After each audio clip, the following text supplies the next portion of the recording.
Right, but we're supposed to be a team. Yeah, but you can't take something from me. I can take something from you. You can't take it from me. I mean, you could try, but it ain't gonna work.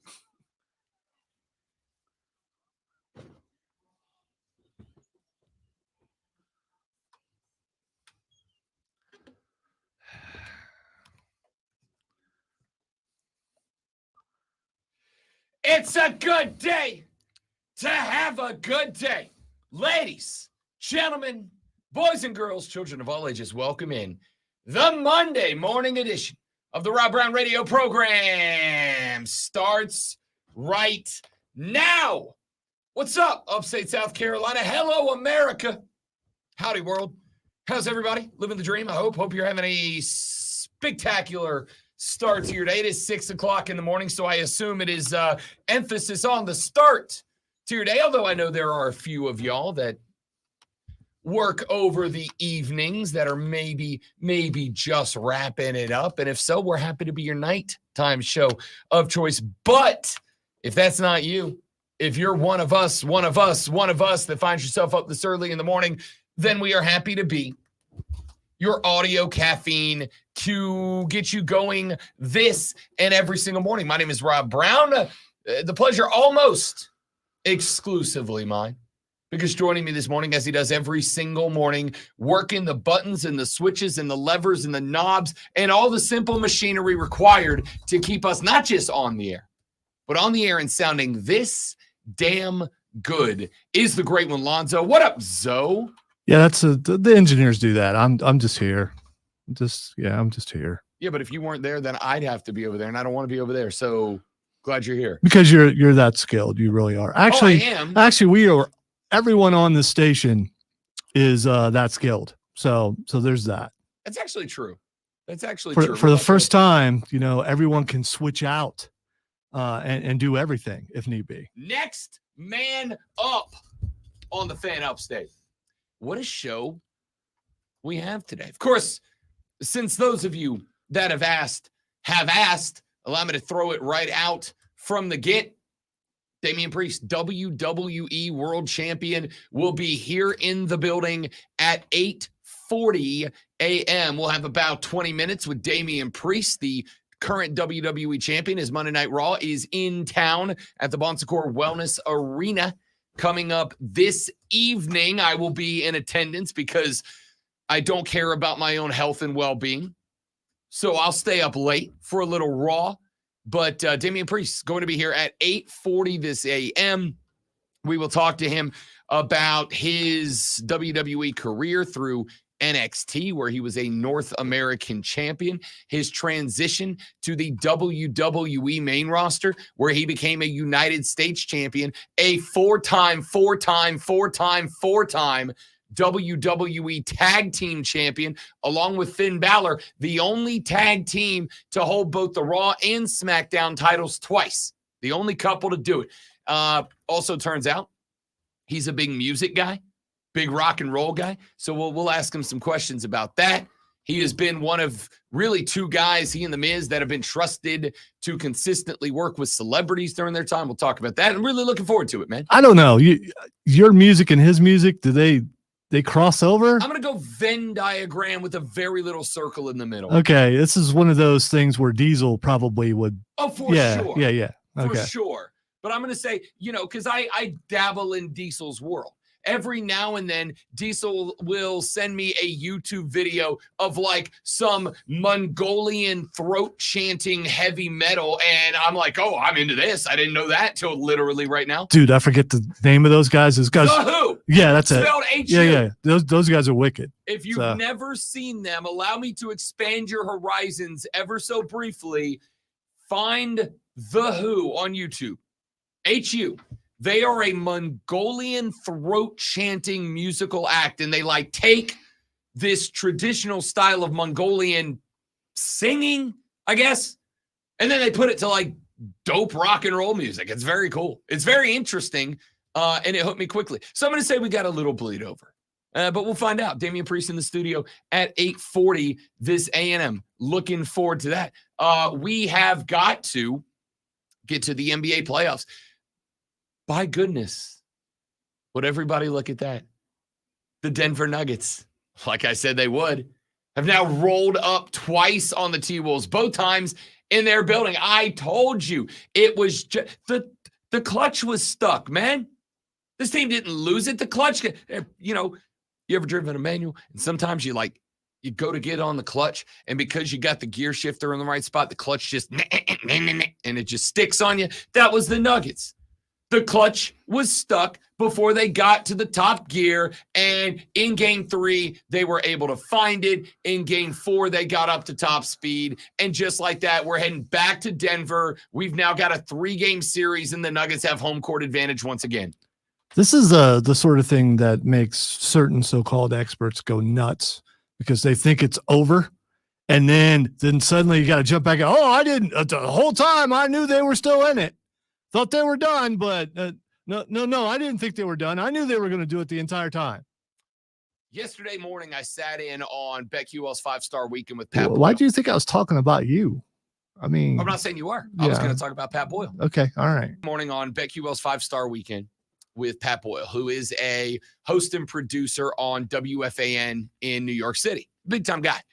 And so Hayden Ass Mario calls me. He's like, hey, dude, I went through the 97 people I usually have guest host this show. None of them can do it. Do you want to fill in?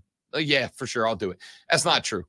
The VP of BetQL called me Wednesday and asked me to do it. So brush it off. And it was only 82, not 95. Correct.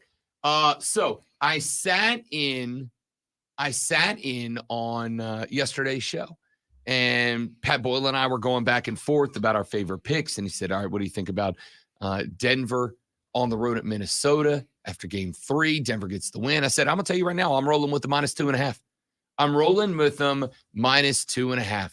I like it. I think they're back. I told you they've been slept on. Texas said, Rob, you were whining it was over. That was you. No, it's not. It's absolutely not. I asked the question, did I misjudge the Denver Nuggets? I asked the question, was this the Nuggets being bad or the Timberwolves being good or some combination of the mix? But I did not for a second throw the dirt on top of that grave. I absolutely did not. I don't recall. I do. It was me. I was there the whole time. Were you? Yeah. Are you ever here the entire time? Okay. Physically, I was here the whole time. Mentally, I was here most of it. I never once threw a shovel of dirt on the Nuggets. In fact, quite the opposite. I said, look, I think this team, and I know that because I used the stuck clutch metaphor last week on him. I said it last week. Remember, I made the annoying ass sound. Yes, it is the second time we've heard this analogy. So, yeah. All I said last week was, is this team now bad or did they get stuck between gears? And I asked it as a question. So let's ask the Rob Brown question. If you had to bet a paycheck on it, you going on Denver? Yep, sure am. Sure am. Said that yesterday on a nationally syndicated gambling outfit. If I have to go paycheck on a series winner, I'm going with the Denver Nuggets because, again, I think they spent 4 weeks. You realize we are a month into the NBA playoffs. A month we've been playing playoff basketball, and we got another month to go. Sorry, in another month, we will start the NBA Finals. A month from now.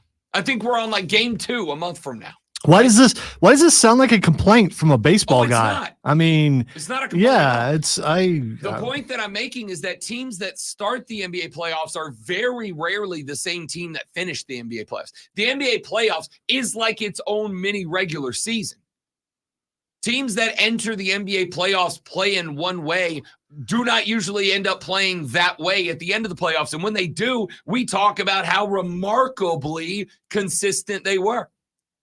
I did not throw dirt on the Nuggets because no, that was a week ago.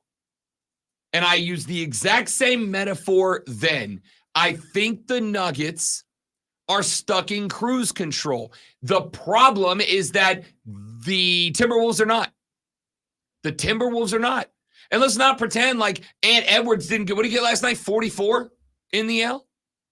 I mean, let's not pretend like this Timberwolves team is anything less than still really good. This is why I've been pimping the Nuggets the whole time. Yeah, I had a little doubt start to creep in last week. Why wouldn't I? They got beat twice on their own court. Of course that caused a little doubt. Of course, I asked the question, all right, are the Nuggets bad? Have they fallen off? Or are the T-Wolves that good to shock everybody? And I said, look, I'm not writing off the Nuggets. I think they might be in trouble. Scratch that. They are in trouble. They're down 0-2 and lost both at the house, which means now they've got to win 4 out of 5, and they've got to do it with 3 of those games being on the road. You have lost home court advantage. Not lost it. You got it taken from you. Snatched. And then all they do is go up to the T-Wolves, go to the Land of Lakes, and knock off the Wolves twice on their own court. And now they look like a team that's got it. Now they look like a team that's figured it out. Now they look like they were able to get that clutch popped. They were able to come up a gear, and now they're in great shape.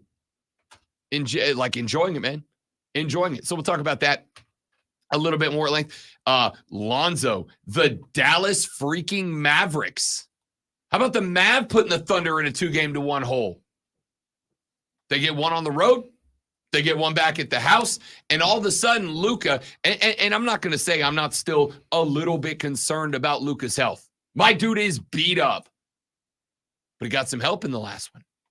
He had some other guys stepping up around him, making some noise. And all of a sudden, the Mavs are up 2-1. We're going to talk about that series. The Knicks, New York's in trouble. Told you.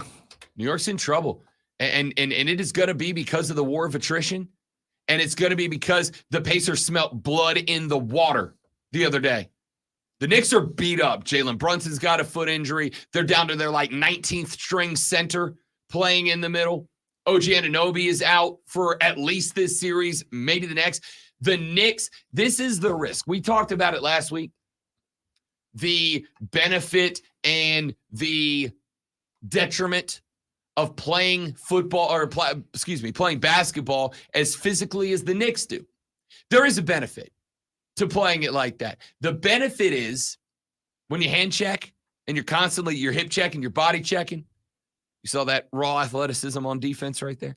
When you're doing that, referees ordinarily start to let you get away with a little bit more. When you're hand checking every time down, referees are going to say, I can't call every hand check. We'll be here 9 hours. I got to get home to watch Raw. I can't call every penalty. It's going to be late. There's a pay-per-view on tonight. I got to go home. So you start getting away with a little bit more. The problem is your games get more physically. The other team is going to, even if they're not a super physical team, they are going to start responding to that. They're going to start checking you back. And when they start checking you back, you start getting hurt. And that's what's happened to the Knicks. Now, that's not to take credit away from the Pacers because, again, they smelt the blood in the water. They looked and said this team's on their back foot.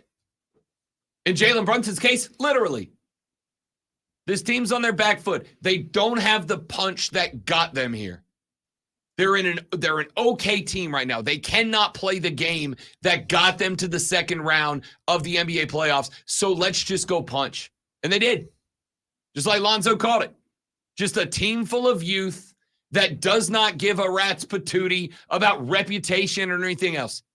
They're just going to bring a bottle rocket at you every time. They were playing in that amazing place, Indiana, also. The best home field advantage in the universe. It's Mario told me. Playing in Indiana it's a better home court advantage than like anywhere else, not just on planet Earth, not just in the Milky Way galaxy, but anywhere. Definitely better than that food additive place. All right.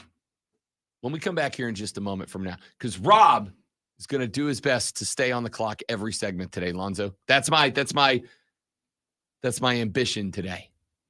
The clock, in and out every segment. Did you bet some money on that? I did not. Because I'm, It's a personal challenge I'm undertaking today. Just today, though. I make no promises for tomorrow. All right.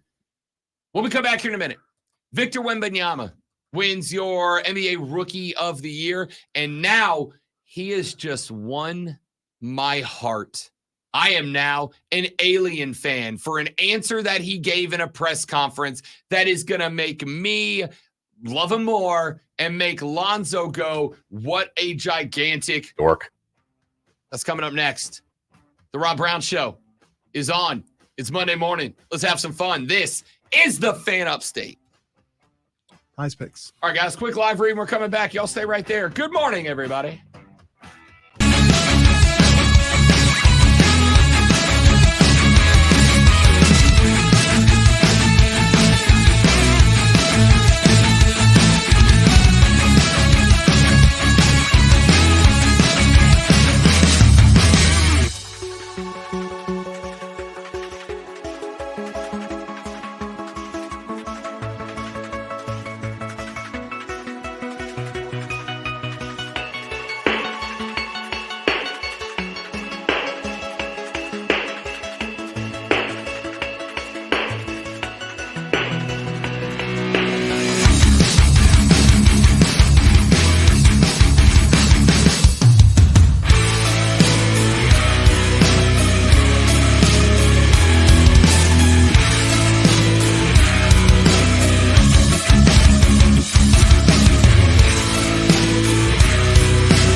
All right, stream, good morning. Welcome in. Great to have you guys. Any small engines guys out there? My lawnmower died yesterday. Uh-oh. Yeah. Uh-oh. So if you haven't changed your air filter in like 5 years, is that bad? Yes. Because I'm guessing that's part of it. Yes. Yeah, but the problem is I can't find a stinking air filter. Went to the place where I bought the mower, and they don't have them anymore. And so I'm going to try Tractor Supply tonight because it's Tractor Supply. You would think they would have.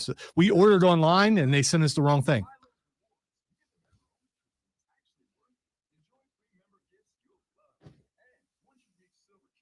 It's all right, though. Cameron has a nice lawn ornament because it's stuck at his house. And about to push it all the way to mine because there's just too many hills.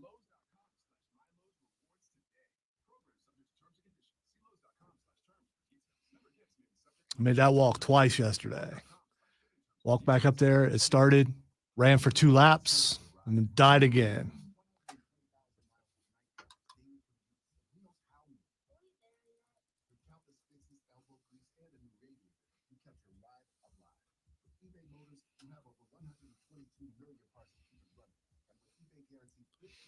Odie and I Saturday night before the show watched like 2 hours of Eurovision and just critiqued everything. It's Europe's version of American Idol. Yeah. Isn't it like it's it had some controversy and all this kind of stuff, but you know, when it came to public voting, yeah.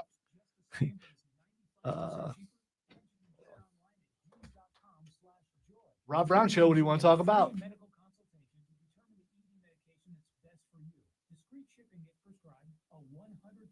Online process and a range of treatment options, including trusted generic alternatives to the name brands, at up to 95% off. ED is personal, and at Hims, so is treating it. Okay, just go to thank you. hims.com/joy and get connected to a licensed medical provider online for A lot more advice. Oh, what do you say? Change your damn air filter, Alonzo? No, that's not what he said. I'm not going to say what he said, but it's fine. No, when it came to the public vote, I was waiting, and because, you know, there's politics and the Israel hate and all that kind of stuff, Israel ended up with like 300. They went from like middle of the pack to first place. They didn't win, but it was, you know, the people in that crowd was stunned. And then the band that should have won, Croatia, ended up in first place. I'm like, yeah, Croatia. They didn't win. Stinking Switzerland won. Like metal music. It was, I can't even explain it, but it was better than a lot of the other stuff. I don't know. I think I was just thinking Tony Kukoc was on the Tony Kukoc, and the fact that John Wick is technically from Croatia. So I mean, you know, you find your rooting interests, and the band was pretty good. So they're better in Switzerland. Rob, where's the monster? I told y'all I am doing my best to quit. Last week was a bad week. I needed the help. You may or may not know this about me, but I am a bit of a nerd. And I'm not just talking about like the comic book kind. I love science stuff. I'm a big dork. Dork. Absolutely. And I don't hide it because I don't care. All right? I'm just a nerd. And particularly, I'm an outer space nerd. I'm an outer space nerd enough that on Saturday evening, after the Triumph game, 3-2 win, by the way, Jamie Smith, an absolute banger of a goal from about 33 yards away. After that game, the lady friend and I popped in the truck at about 10. We don't leave our house at 10:15. What are we, 7? We don't leave our. We got in the truck and we got on 25 and we just drove north until I was almost out of gas and pulled off onto some dark, abandoned murder mystery highway off the side of 25 to see if we could see the Northern Lights. Which you really just needed your phone for. I mean, we tried everything. Couldn't get them. Yeah, couldn't get them. We got plenty where we were, Did you? But the tree line is so big. There's like one window. Yeah. So you have to get there. It looked like, and I described it this way Saturday night, chemtrails at night. So that's what I mean. Without a camera taking a picture, it just looked like chemtrails at night. I thought you would appreciate that. I didn't. So the Northern Lights were out on Friday. A bunch of friends and family got it. I also think you had to be like a long way away from light pollution. And so we went way up, but I think Saturday was anyway. Point is, blah blah blah. I will absolutely leave my house to drive hours north in the off chance that maybe I see the sky turn a color because I'm fascinated. Did you get punched for going all that way? And not did she just punch you? No, she knew it was a risk. I told her okay, all right, there's a better chance that we don't see it than we did. I didn't mean like her idea. I mean, you know, an arm punch. No, that's what it I was was. Her idea. She wanted in because I was already. She's like, I want to go. Great. And of course, the Northern Lights, charged particles entering the ionosphere. agitating the magnetic presence in the atmosphere, and they release photospores, create light. Ladies and gentlemen, the sun spit out a sunspot, and the Earth is covered in the it. sun does not spit out a yes, they sunspot. did, No, and it did not. we are stuck in the middle of an electromagnetic storm that could have disrupted grids and all kinds of stuff. This is why I'm a nerd, to educate the masses. Sunspots do not spit out. It was a coronal mass ejection of plasma material that shot towards Earth. Which sounds a certain way, which is why I said it the way I did. It really comes down to the sun tried to kill us. It didn't happen this time. The sun doesn't try to do anything. It likes it. Victor Wembanyama is my new favorite basketball player, because in an age in which the world needs scientific literacy more than ever before, Victor Wembanyama sat down to do a little presser the other day, a little end of the season wrap up with the local media in San Antonio. And it got weird. What's dark matter? Yeah. So it's, I mean, yeah, I like these kind of questions. Those are different. Dark matter is some like a mass we can't see, but we know it's there because it's got influence on gravitational pulls and the speed of gravitational orbits in every galaxies, and its presence inside galaxies is 5 times higher than regular seeable matter. So it's a huge mystery, and we can't see it, we can't observe it, but we can observe its influence. So this is dark matter, very sci-fi. Pretty good, Victor. I think you just described constipation. It's a very different kind of dark matter. Well, no, you can't see it. Its presence is there, and it can't. Yeah, that sounds like constipation. Dark matter is a hypothetical form of matter that, when plugged into equations, balances some things that should not happen under the current understanding of general relativity.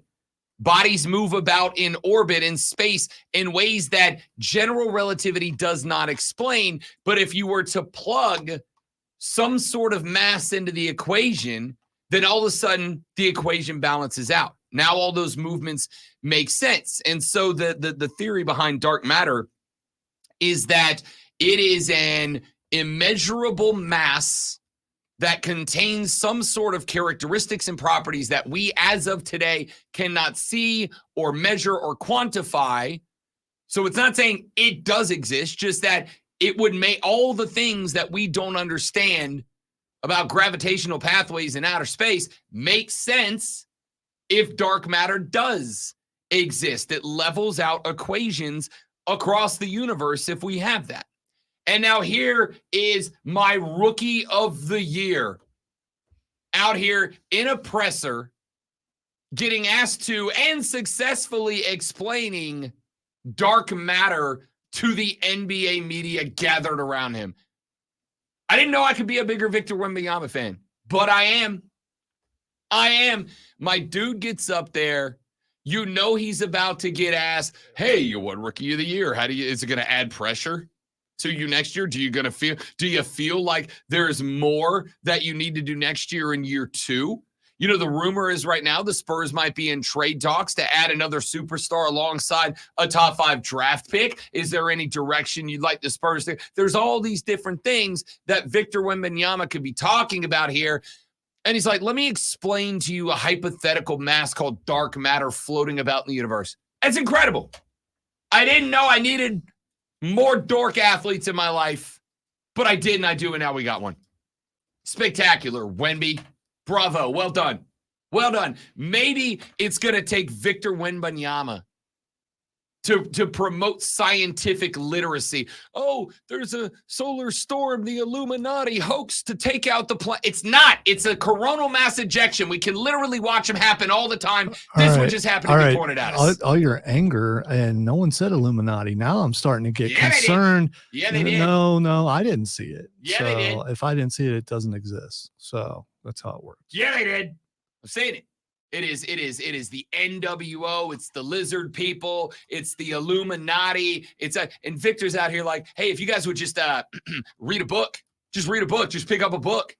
By the way, we were stuck in an electromagnetic storm that affected radio, it affected satellites, and it could have taken out grids like it did a couple years ago. Mhm. It was All possible. those things are true. Luckily, we did. Yeah, I know. I don't know where Illuminati comes in this. I mean, I don't, because no one said Illuminati. Yeah, they did. Why are you doing I've that? read Doing it. that? Are you sure you haven't had a monster yet? I'm 1,000%. 'Cause no- I'm on Fresca right now. Fresca. Yeah, I've Does gotten that into still Fresca. exist? Oh, it's delightful. Love me some grapefruit Oh. flavored soda water. Why am I thinking enjoy Caddyshack now? Fresca. Would you like a Fresca? I love a Fresca. Am I the only one that didn't know that Fresca still exists? No. I did. I just. Fiance and I, it's like it's all we're going to now, man.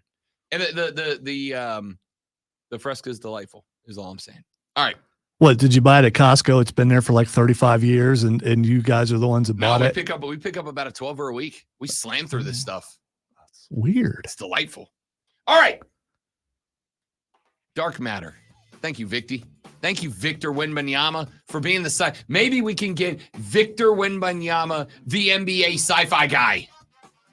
Give my man a TV show. He deserves it. Let's take a break. When we come back here in just a minute, let's talk some more basketball. We've got playoff series everywhere. Jamal Murray out here knocking down half-court three-pointers like he's getting sponsored for it. What a dude. They didn't need Jamal Murray. That's what scares me about Denver. We'll talk about that when we come back. Rob Alonzo and you, the Rob Brown Show rolls on. It is the Fan Upstate.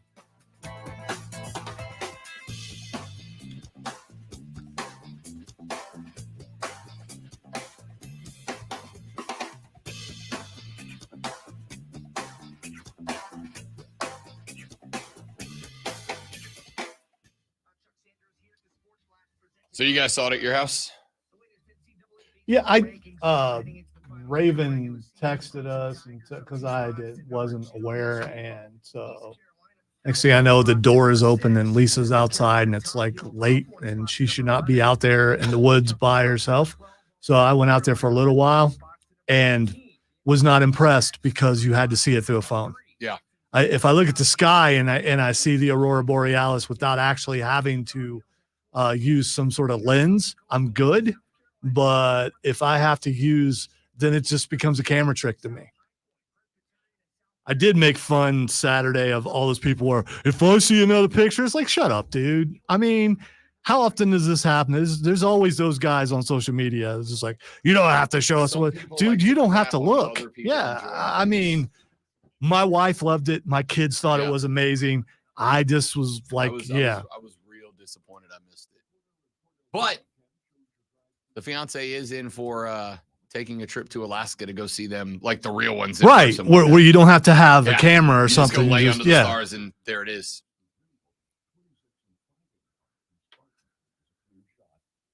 I've seen it on movies. I've seen it on TV, and you expect it to be like that, and it Yeah. wasn't Not this unless first you time. look through a camera. Yeah.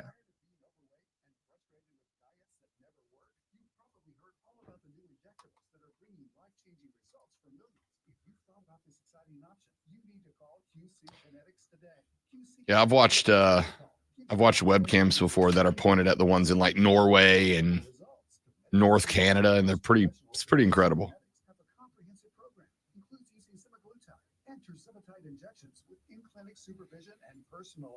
And yes, Stephen Webb, that's what I was talking about. There are two Stevens on there, so I need to be specific. He was watching when I got to work Saturday, and I'm like, is this recorded? And it wasn't. It was live, and it was interesting. Their voting system and all that kind of stuff. I also believe everything's a work and everything's rigged. So He does. I mean, it's just, that's not a thing. I believe it. It's not a bit is what I mean. I legitimately believe that. It was kind of fun to watch, to see how people dressed. Not the people in the audience, the bands, all that kind of stuff. Oh, I see what you're saying. Yeah. And the thing was entirely in English, which was surprising.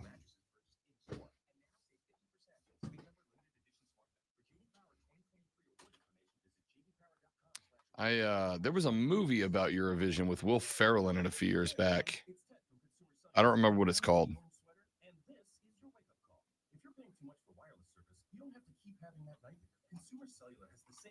reliable coverage as the leading carriers for less. And for a limited time, new customers receive their second month free when they sign up and use promo code MONTHFREE by May 31st. So why keep spending more than you have to? Seriously. The last year's models of the Nike Air Pegasus NFL logo shoes are $55 right now. So it's just the NFL logo. It's not a team thing. No, it's a black shoe, and the tongue, the lace eyelets, like the piece that holds the lace eyelets, and the laces are your team color, and then there's a team logo behind the swoosh on the back of the shoe. Some of the teams look cool. Yours, I don't super love. So you're saying they were disrespectful to the champions with their with how they did the shoe? Champions the same shoes as everybody else. Okay, all right. It's just that.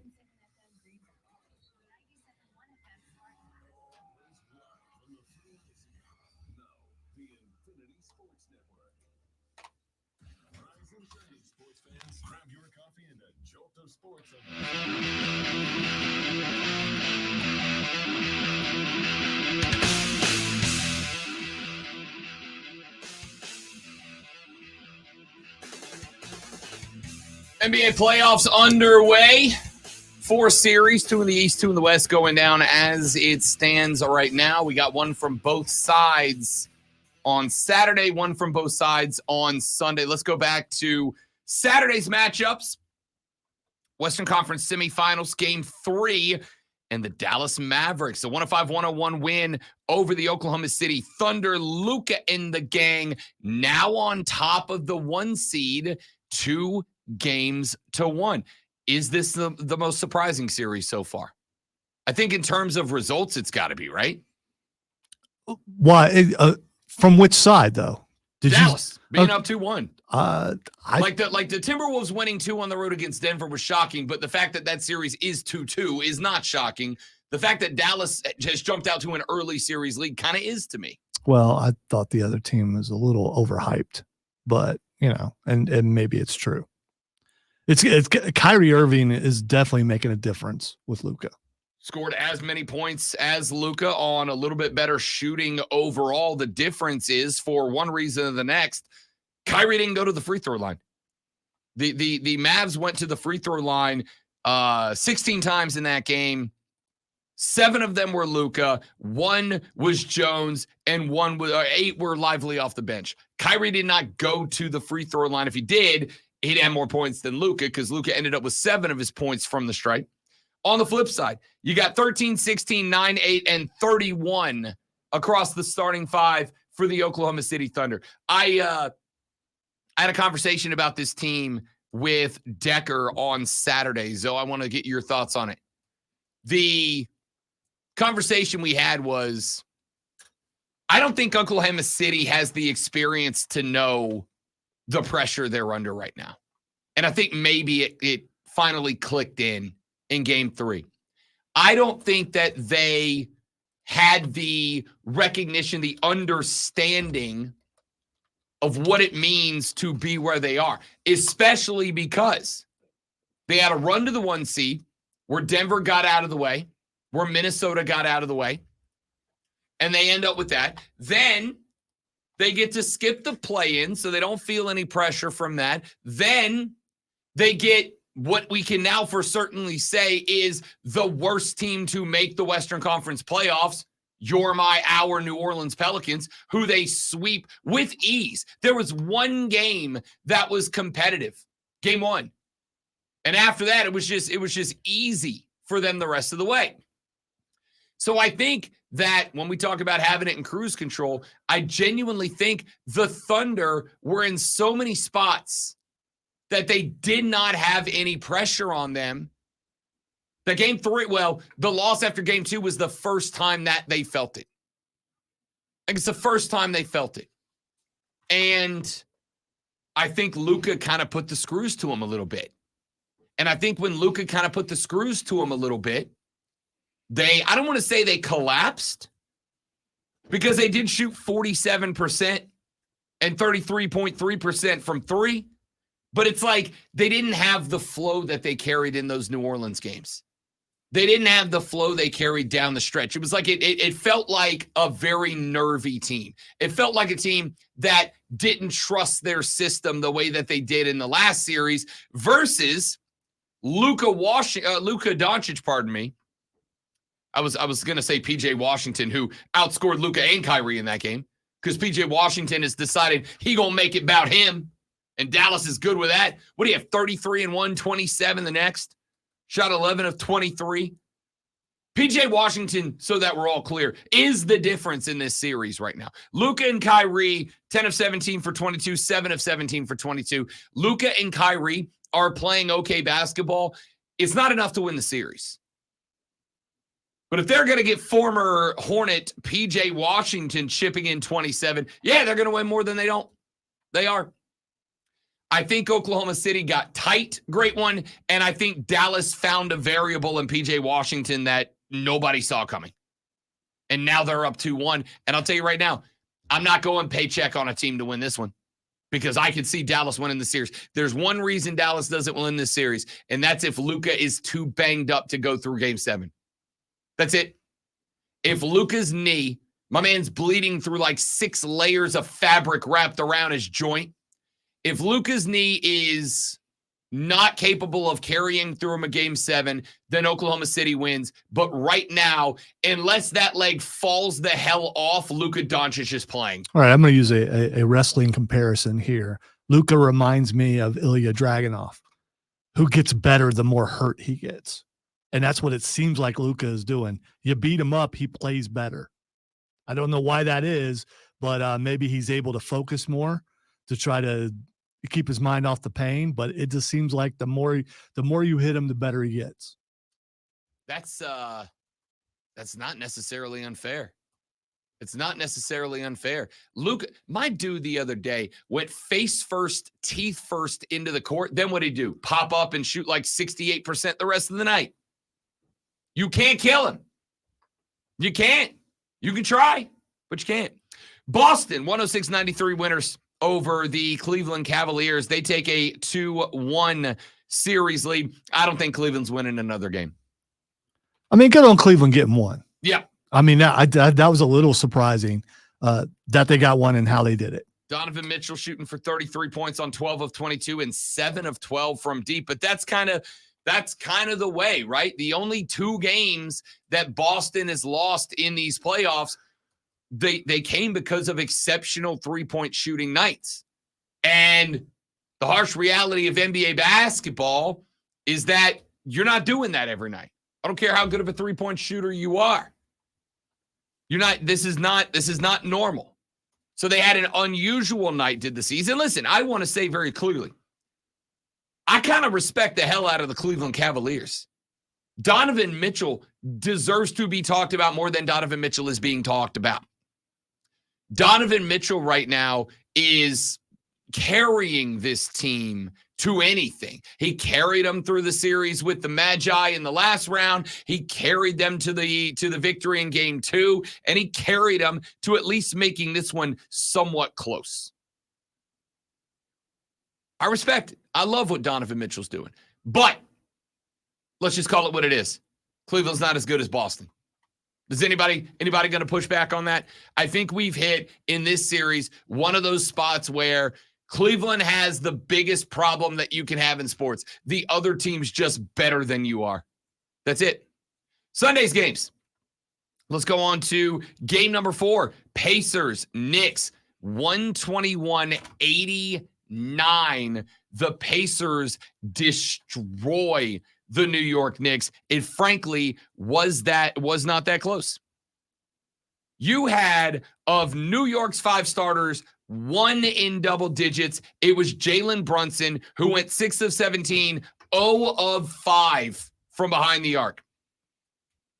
From behind the arc, the starters went 1 of 13 from deep. Now, these numbers are skewed because by the time that we got to the third period, this thing was over.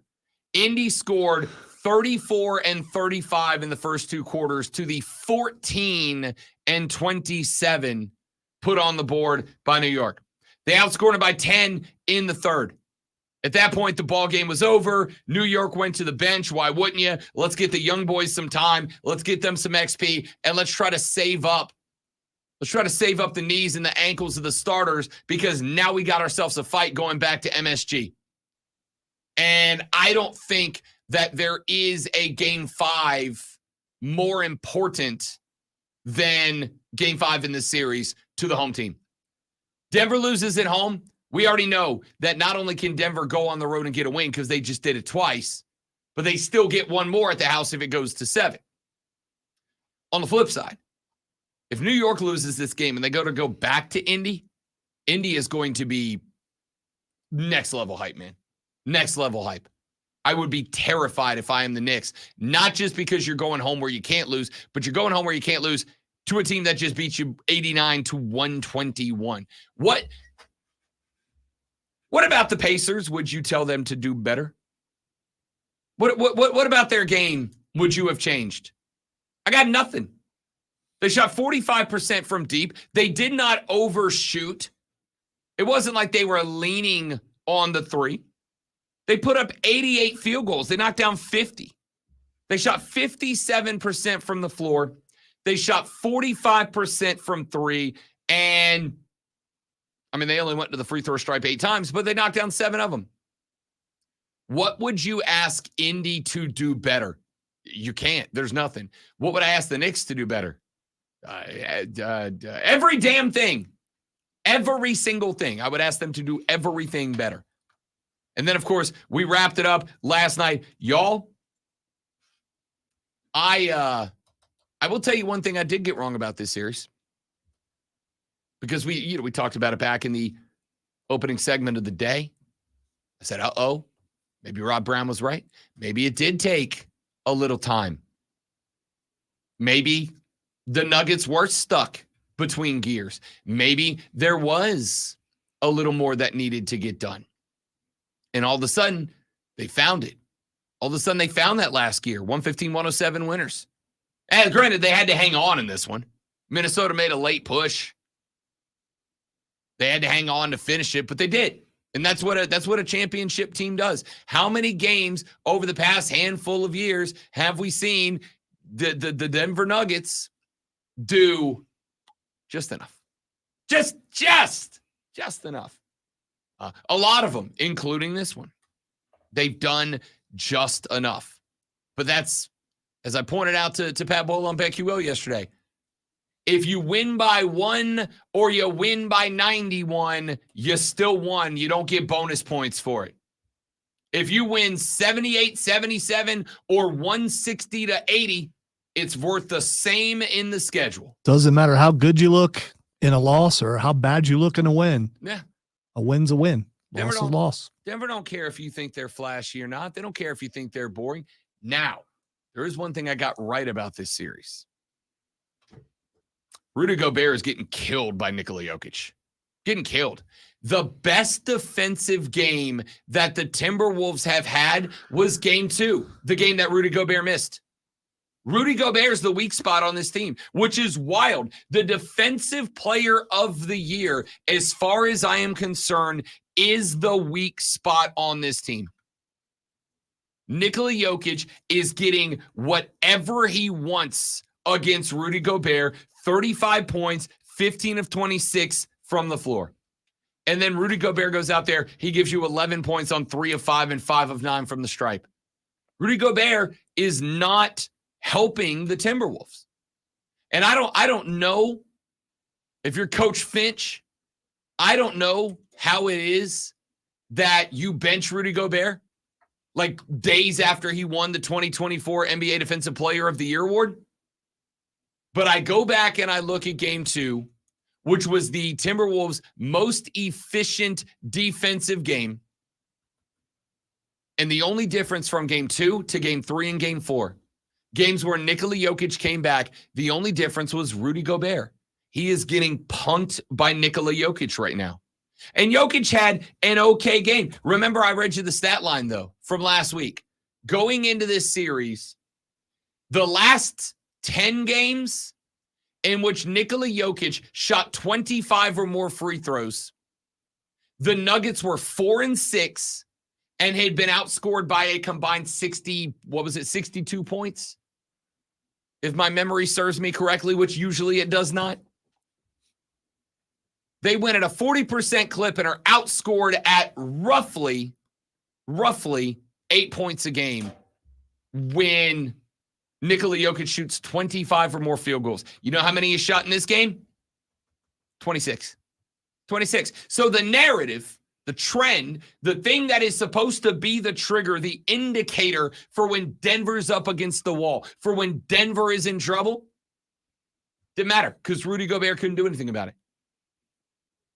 Denver brought Nikola Jokic back out to where his game has him, at the elbow. For being a 7-footer, his game is at the elbow. It's working the free throw line. Free throw line extended. You can bring out 2, double team me, and I'll throw it underneath to whoever I need to throw it in underneath to. Last night, the beneficiary was Aaron Gordon over and over. How many? I don't know. How much of that game? Did you get to watch much of that game? I've watched a portion of just about every game this weekend. Did you see how many times Jokic caught a double team? Block, elbow, free throw line, constantly catching a double team and was throwing magic style passes to Aaron Gordon underneath. Aaron Gordon probably had 6 dunks that he didn't even have to try in this game. Which is a smart move. And if you have someone else to cover for you when you're getting double or triple teamed, and they're doing that. Yeah.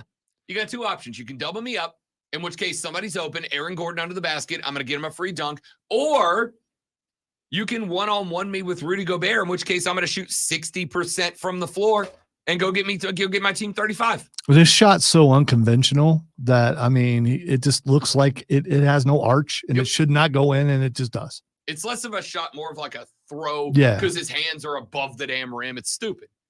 Also, speaking of shots, did it not feel kind of daggers when Jamal Murray hit a further than half-court shot? I was watching live when that happened. Daggers. Yeah, and it's like, okay, this game is over. If that kind of stuff's going down, I flipped the audio over to Bruins Panthers. Denver's not losing this game. Put it this way. To end the first half, the Timberwolves have the ball. They turn the ball over. There's like 15 seconds left. Denver goes length of the floor, and Aaron Gordon's underneath the basket for an easy dunk. So then all the players kind of start making their way to the sideline, right? Like, what are they going to do? They're going to bring it in and try to go length of the floor. They did.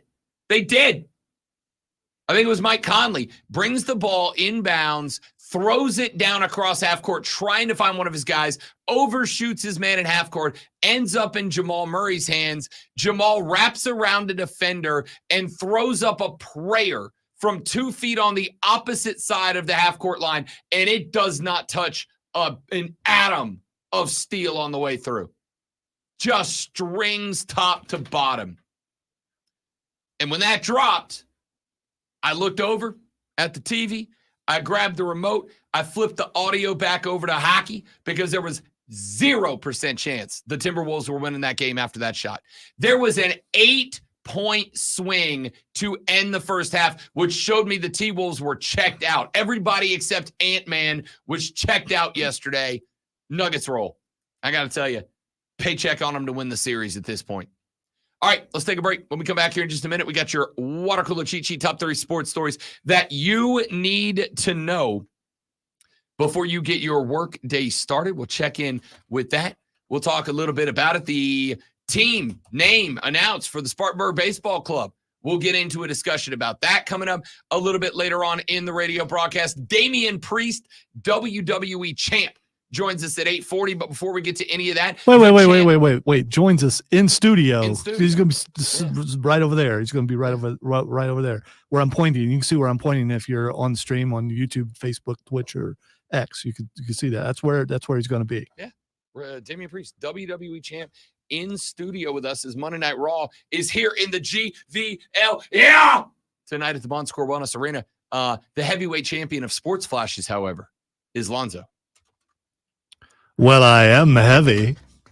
The Atlanta Hawks defy the odds in winning the number 1 overall pick in this year's NBA draft lottery. Atlanta had just a 3% chance of winning the rights to select first, while for the second year in a row, the Detroit Pistons had the best chance to win, but were picked to draft 5th. This will be the first number 1 selection for Atlanta since 1975. The Wells Fargo Championship took place in Charlotte this weekend, and Rory McIlroy claimed the prize. McIlroy trailed Xander Schauffele by 2 strokes on Sunday, but carded a 6 under 65 and finished with 17 under 267 to claim the tournament for the 4th time. And make sure you tune in this afternoon from 3 to 7 p.m. for a brand new local show, Wire to Wire. Cole Bryson and Diesel get you up to date on the latest local and national sports news. Great guests, great debates, and a whole lot of fun. And you know what? It's all Wire to Wire.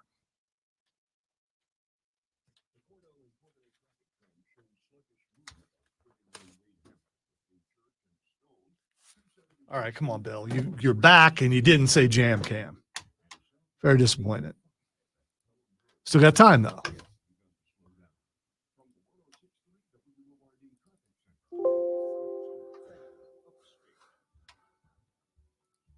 the flowers come in the bloom, it is like a film of dreams.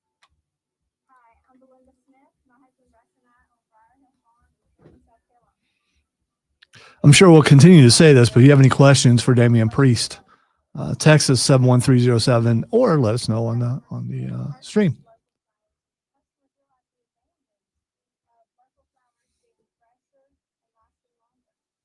They say the variety is the spice of life. That couldn't be truer than with the all-new 2024 Upstate Craft Beer Passport. On sale now for just $40 at upstatecraftbeerpassport.com. 20 breweries and 2 bonus distillery stops with free tasting and tours at Swamp Fox and Red Border Distilleries. We've got a cold with your name on it at Carolina Bauer House in Greenville and Anderson. Get the 2024 Upstate Craft Beer Passport now for just $40 at upstatecraftbeerpassport.com. Get ready for Live Nation's Concert Week on LiveNation.com from May 8th to May 14th. $25 tickets to over 5,000 shows. Go to Odyssey.com/contest to enter for your chance to win a $2,500 gift card. This is a national contest. Without the ones like you who work tirelessly to keep things running, everything would suddenly stop. Hospitals, factories, schools, and power plants, they all depend on you. No matter the weather, emergency, or time of day, you're the ones who get it done. At Grainger, we're here for you with professional-grade industrial supplies. Count on real-time product availability and fast delivery. Call, click Grainger.com, or just stop by. Grainger, for the ones who get it done.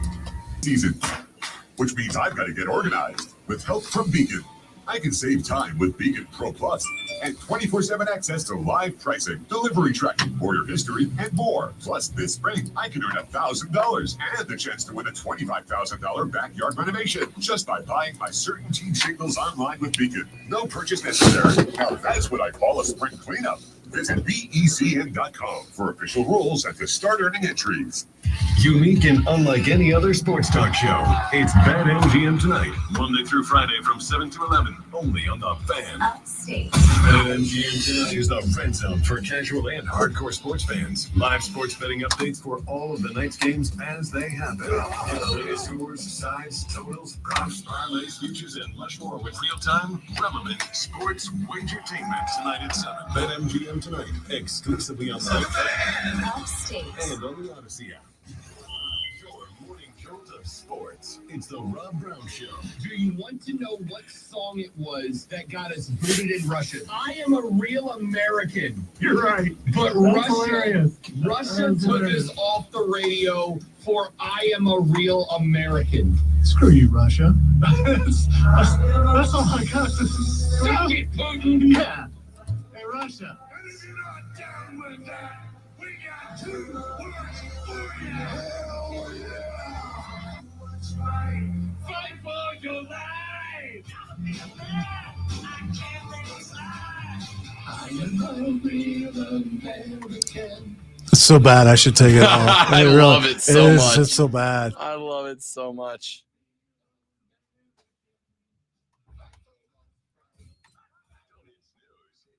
Dun, dun, dun, dun, dun, dun, dun, dun, dun. When it comes to the best sports talk, listen to the Fan Upstate on Odyssey no matter where you are, in the car, at home, at work. Download the free Odyssey app on your phone. Search the Fan Upstate and you're in the game. The Are people from Spartanburg called Spartanburgers?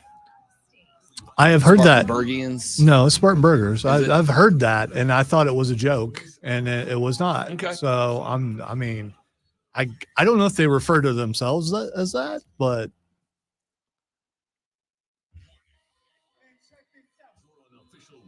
it's one of those things you first get here and you're like, no, that's not. No, you just messing with me. I had 4 years. You This is the first time I've even thought about that. You just want to see if I'll say that on the air. That's all. No, That's I'm about to talk about it. No, I'm saying that's what they say to you when they gotcha. tell you. Yeah. Here we go. Hour number 2 with the Rob Brown Show rolls on, and it's the Fan Upstate. Welcome back, folks. Rob Brown, the great one, Lonzo, with you here on a Upstate Monday morning. Coming up in an hour and 40 minutes from now, WWE World Champion Damian Priest, the Archer of Infamy, will be sitting in studio with us. Get your chance to ask some questions of the WWE World Champ. But we got a lot of sports talk between here and there. One of the things that we do right here every single morning. We give you the top 3 sports stories you need to know before you get to the office, before you clock in and start talking sports with your coworkers. And if that is part of your day, and let's be real, if you're listening to us, you're going to need to know what's going on in the world of sports. And if you're going to need to know what's going on in the world of sports, well, that's why you're here with us, to listen to us do this.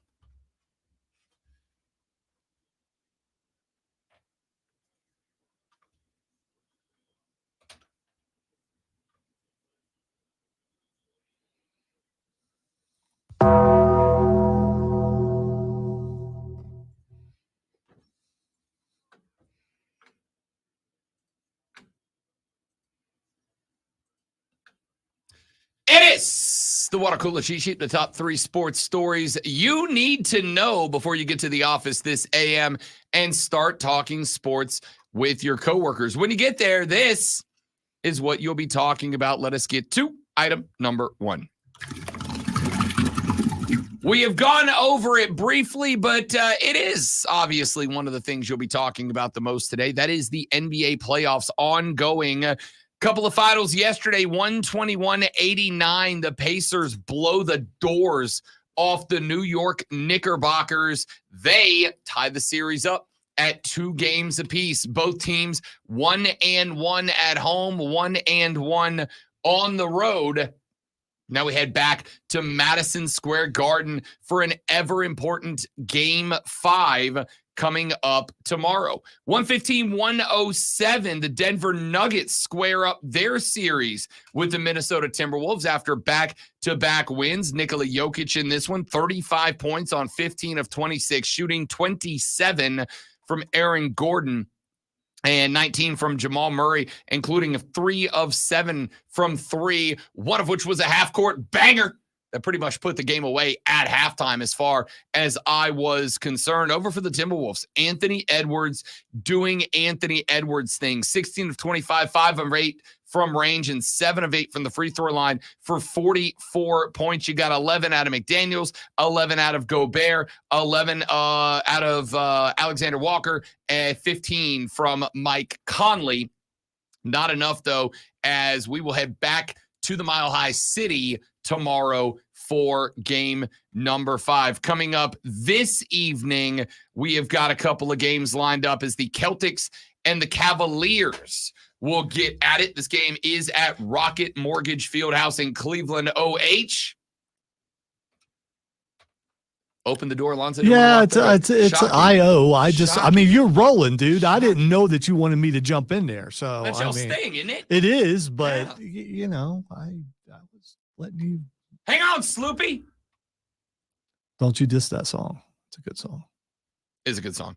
I still don't understand what it has to do with anything, but there's, anyway. Boston leads that series 2-1.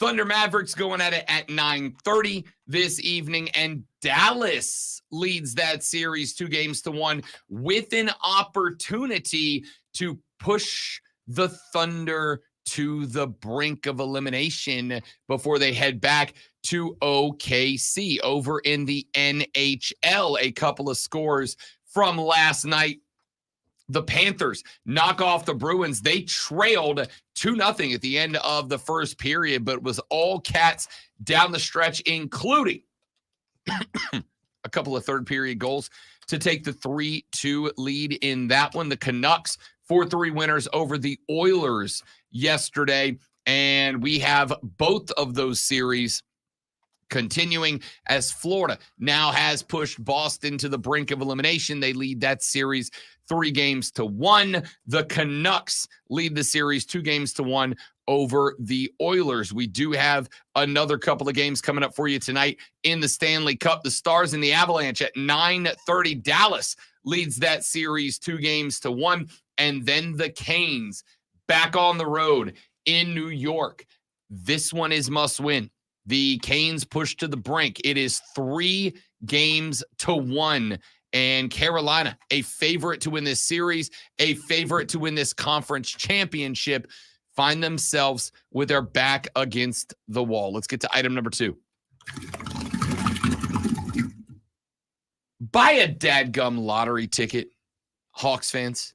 Go buy your lottery ticket right now, okay? Because apparently right now it's all coming up aces for the red and black. The Atlanta Hawks win the NBA lottery. They had a 3% chance of winning the number 1 overall pick.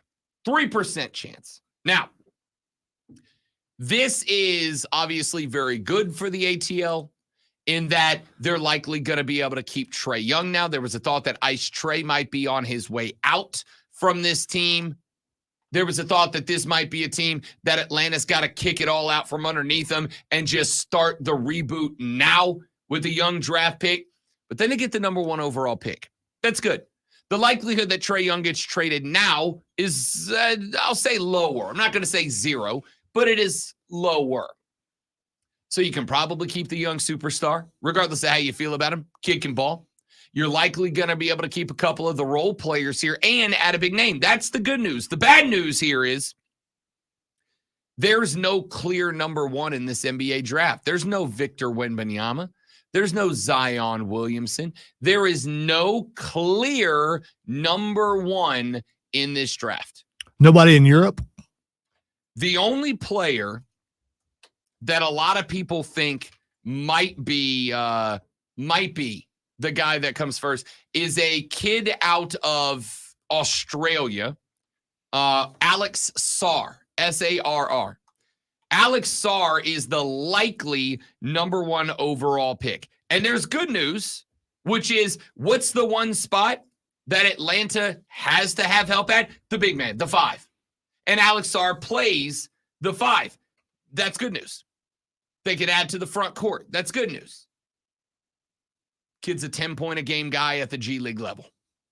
Is that franchise changing? Now, he's going to compete with Rudy Gobert because he's a defensive menace. All right, you say the G League level. Is that here, or is he playing in Europe now? He's playing, well, he played in Australia, if I recall correctly. He is French. Anywhere that's not here is Europe to me. So anyhow, those leagues over there are much better than the G League How did here. you just go full Ron Swanson on us? I don't even know who that is. Anyway, the leagues over there that are not in America are much better than the G League. So 10 points there might be 20 points here. I don't know that I'm ready to accept that as true, but the fact that I'll even be willing to think about it is proof that it's close enough. It's close enough. I don't know if that is accurate, but I think we could have the conversation. However, we'll see. I mean, if they draft him, we'll find out. This guy is a defensive menace. He's a rim protector. He's very Rudy Gobert in his defense. But there's other players that are out there too. Stephon Castle, remember his name from the NCAA tournament this year on that UConn national championship winning team. He was the guy that routinely drew the toughest defensive assignments and was able to knock down shots from everywhere. You got Rob Dillingham, a point guard out of Kentucky, a freshman.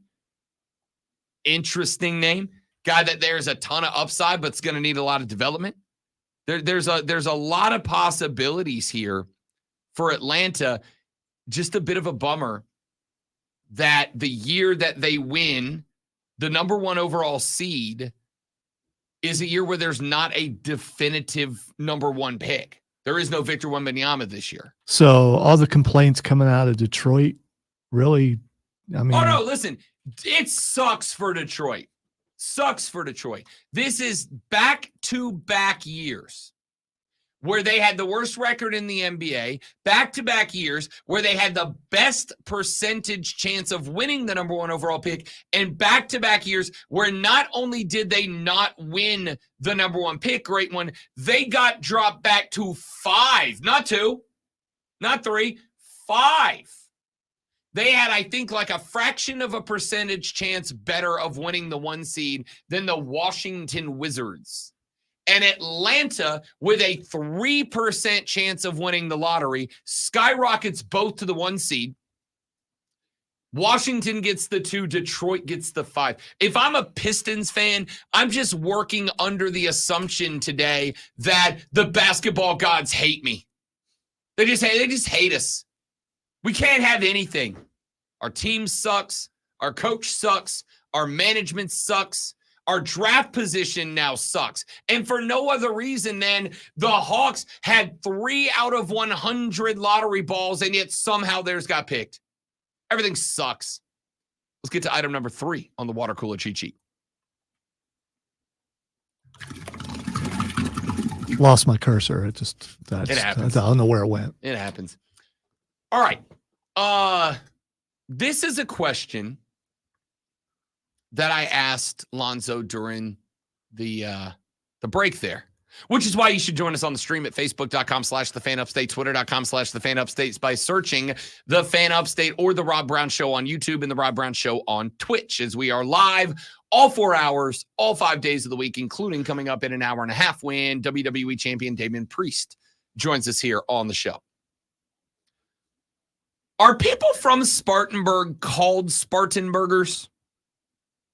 Is that, like if you've got New Orleanians, Floridians, I've called them Green Villains, but it's like Green Villians. Like if you're from a place, there is a thing that lumps you in with all the people from that place. And sometimes I don't know what that is. Are people from Vermont Vermonters? Is that how are they Mainers? Like what is, I do believe they are Mainers. Yeah, but I don't know about Vermont. I think it is Mainers. Are people from the Berg, do we refer to them as Spartanburgers? Because I need you to know, I've been here in this studio on this station for 4.5 years at this point, and I have never thought about that. Never once have I asked myself the question, what do you call the people from Spartanburg? Are they Spartanburgers?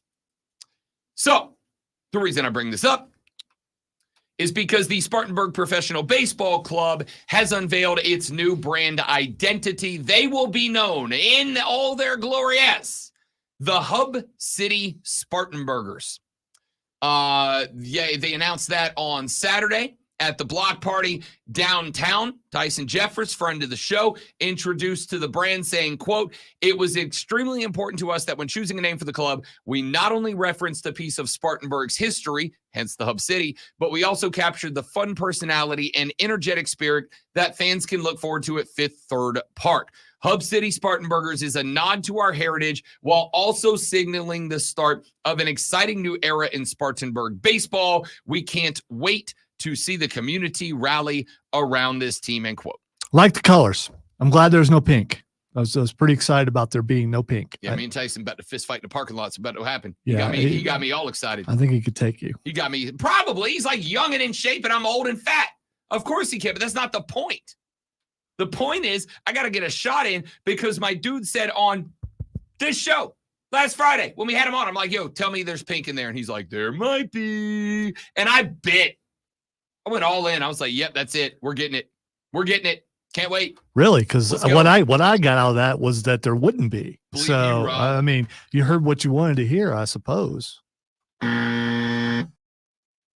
Infuriating. However, I actually do like the scheme. I know there's some folks that are not in love with the fact that we've had a Spartanburgers before, right? I'll tell you why I actually am still on board with it. Number one, meat puns. Number one, meat puns. Is it any different than, well, we've had a Braves team before? I mean, so you've had a team with a name that's catchy, and I do like the logo. I do. And again, I like the colors. They went with lettuce green, ketchup red, mustard yellow, and Duke's mayo white. Not mayo white, Duke's mayo All right, white. I don't know why you're pointing. Are you reading specifically from a press release that says that? Yeah.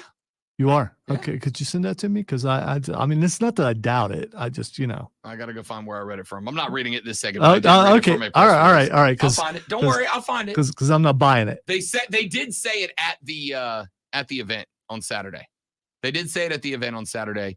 That it is ketchup red, mustard yellow, lettuce green, and Duke's mayo white. Yeah, I mean, why cater to the cult?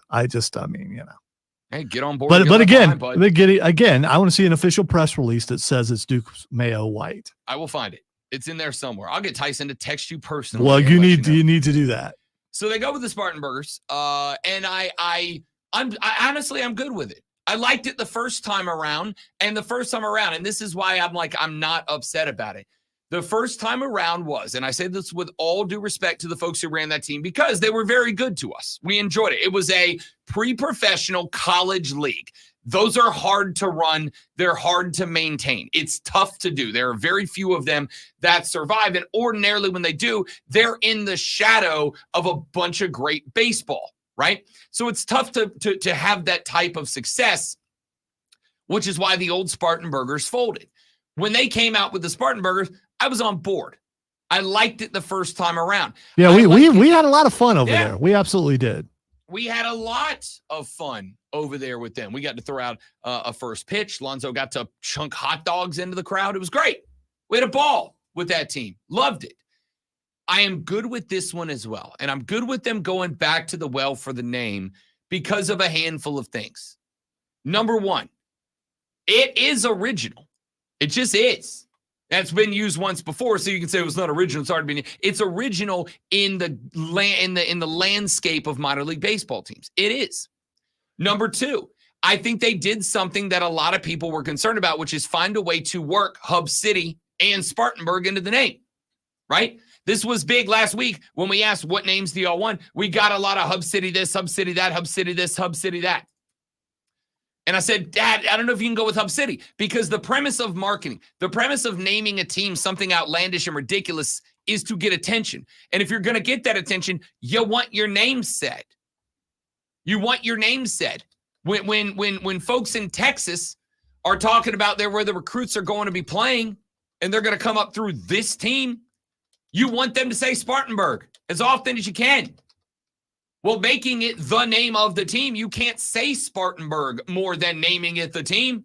Every time anything happens, bottom of the seventh, Spartanburgers with a changing in pitching here. Like, you're getting your name said all the time. Yeah, and I was just looking it up because I was curious. There doesn't appear to be another Spartanburg anywhere in the United States. So now the town is mentioned anytime the team is mentioned, and people will research Spartanburg, and it will help the city to grow. Yeah. Jesse said the team could have been called the Sparkle City 3D Glow-in-the-Dark Magical Glitter Rainbow Unicorns. And I would have, it's a little long. It wouldn't fit across the front of the jersey. Just lame, dude. We aren't called Spartanburgers, and we aren't known for hamburgers. Facepalm, dude. I mean, you have a major restaurant chain, a national major restaurant chain that is based out of Spartanburg. And I had no less than 10 people last week when we asked the name tell me it should be Beacons or something connected to that fast food thing. But here's the thing. I think they kind of hit with both elements in that, yes, you have a hamburger of a logo, but he's wearing a train conductor hat. Yes, you are the Spartanburgers, but you are the Hub City, which gives you the train reference. All the logos are kind of like midway between a fast food restaurant and a train thing. I think you kind of tried to split the difference with this one. I think a lot of the anger also is people thought for sure that they got the name right and they got it wrong. So there's some hard feelings about, but my name was better. I mean, it will grow on you. I think for even some people on the stream who didn't like it are finding things that they do like about it. I think people get excited about new stuff. And I think they thought that they were going to get a new team name. And it was going to be something like we mentioned, outlandish, over the top, ridiculous. But you are getting a new team. You are getting a new stadium. You are getting all the things that come with that. Sure. This is why I'm good with it. I'm good with it because it is the unique name you were looking for. You cannot get your team name said or your city name said more often than naming it the team that. It gives you kind of a healthy mix. You can still play to the train side. You still got the burger side. Like, there's all sorts of options there. And again, it is going to stand out in the landscape of Major League. A lot of the names you guys sent me, I'm going to say this respectfully. A lot of the names you guys sent me, they're just baseball names, right? They would have folded into the mix of every other minor league team.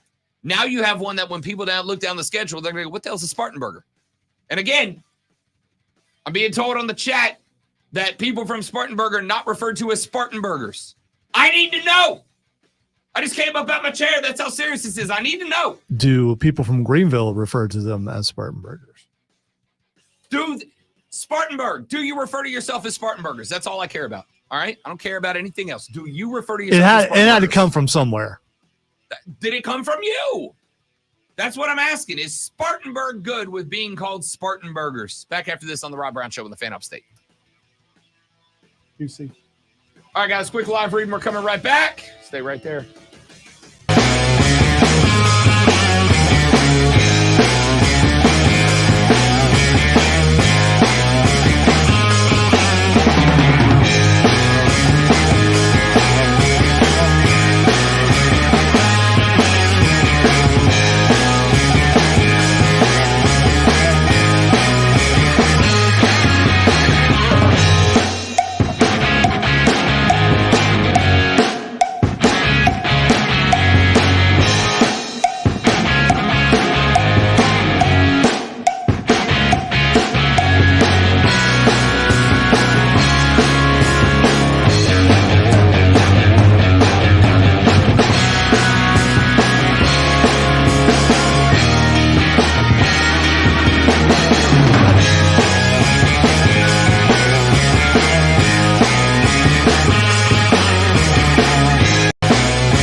We're back, y'all. They better have the best ballpark burger in the nation. That is absolutely fair. That is absolutely fair. Yeah, like I'm saying, the food puns are outlandish. Can't wait. Sun's out, buns out, Spartan Burgers.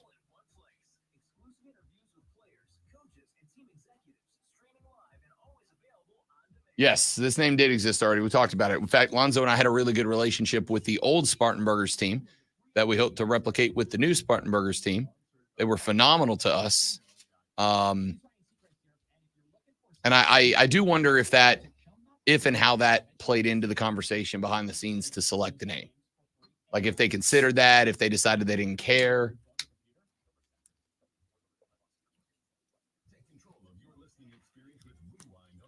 I will say I'm looking at the merch and I don't hate it. New life in the next break, by the way. 10-4.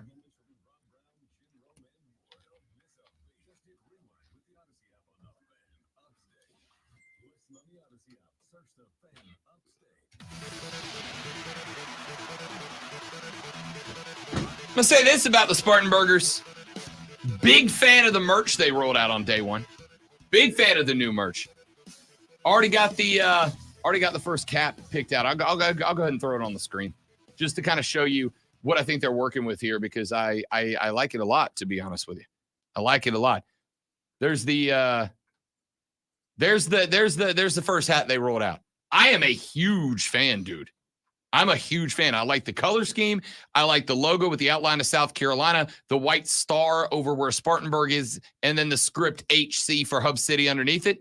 I like that a lot. See, the problem with that for me is I would have to get a shirt also because I don't have anything that hat would match. Well, I have good news for you. Great one. They got that up too. Let's go back. I'll keep that. Again, if you're not watching on the stream, I got the stream. We can go with the classic Andy Reid Hawaiian shirt with the burger logo on it. You can go with the Spartanburgers tee. They got it a couple of different options there. I will wait till they roll out a green shirt. All right, Tyson, if you're listening, I am going to need a green shirt to match the green hat because it looks like they're all navy. There you go. There it is. I was going to say the uniforms. That's a sweet jersey. I right dig there. that. It really is. That's pretty sweet. They go with the lettuce green jersey with Hub City and script. And I don't know if you caught this. Look at the under the Y, the script Y, the tail coming off is a railroad track. That's a nice little touch. That is I like nice. that. I like that. I'll tell you this. Like I said, I know not everybody is necessarily thrilled with the name for whatever reason. I know there's a lot of y'all that aren't thrilled about the fact that it has been used before. I know that some of y'all aren't necessarily thrilled by the fact that they're referring to people from Spartanburg as Spartanburgers. Andrew Jacobs just said, LOL, Andy Reid needs to be the mascot. You're borderline disrespect here, Andrew. Borderline disrespect to the Chiefs. We don't do that. No, he's not being disrespectful because we know that Andy Reid is a great lover of cheeseburgers. So, I mean, and he'll eat a nuggie. He will eat a nuggie now and then. Yeah. They've got the T-shirt with the Hub City logo across the front. I'm good. I'm great with the merch. I'm really good with the merch. Wait. Is South that Carolina was that logo. pink? Did I see pink? You did. Did you? It's for women, but still, I mean, I'll tell you right now, they turn that shirt down into bro size. I'm buying it. All right, straight up. They turn that shirt down into bro size. I'm buying it. They got the clothes for the little ones. Spartanburg little slider. Get it? Baseball. Little burger is a slider, but also you slide into the base. Little slider. That's pretty good. That's kind of awesome. Pretty good. All right. I know some of y'all don't love it. I'm good with it. I thought they were going to go a different direction. I thought it was going to be something new. I thought it was going to be something original. They decided to go back to a classic. I'm totally fine with that. If you're going to swerve, man, swerve. And that's what they did. They swerved all of us. Yeah, I mean, they did. The build up to it, got everybody excited. Now, I will say there's got to be some payoff. I think throwing Hub City in there was a good decision. I think when we did last week the name the team thing that we did, one of the things that we got the most of was Hub City. We want Hub City. We need Hub City in it. Let's go Hub City. It's homage to days gone by, the railroad tracks. And there's a lot of railroad references, right? The burger itself is wearing a train conductor's hat. The Y at the end of City sliding back around underneath is a railroad track. There's a lot of crossover there. But like I said, I think one of the things that you get to do with this name, which is going to garner some attention. All right. I don't know if this is the real Greg Olson, but I believe it is because he's got a blue check mark. Darren Ravel put out the Spartanburger stuff, and Greg Olson has a couple fire emojis. Dig it. Like I So, said. I mean, so Greg Olson is down with it. I mean, someone who spent a lot of time in Spartanburg. Texter says, I am from Spartanburg, and no, we do not call ourselves that name. This was a lazy attempt, and Tyson said people would want it nationwide. Nah, bro. Here's the thing I'm going to say. I just talked about a national broadcaster who loves it. Yeah. So, here's what I'm going to say. There is a balance point for minor league baseball, and I'm going to emphasize on minor league baseball here. There is a balance point for I should include hockey in this as well, maybe soccer. For minor league professional teams, there is a balance point between creating something that locals want and creating something that is going to get national attention. That is why you have teams like the Iron Pigs out there. That is why Macon one time had the Stones to call their team the Macon Whoopie. That gets talked about. That gets you merch sold around the country.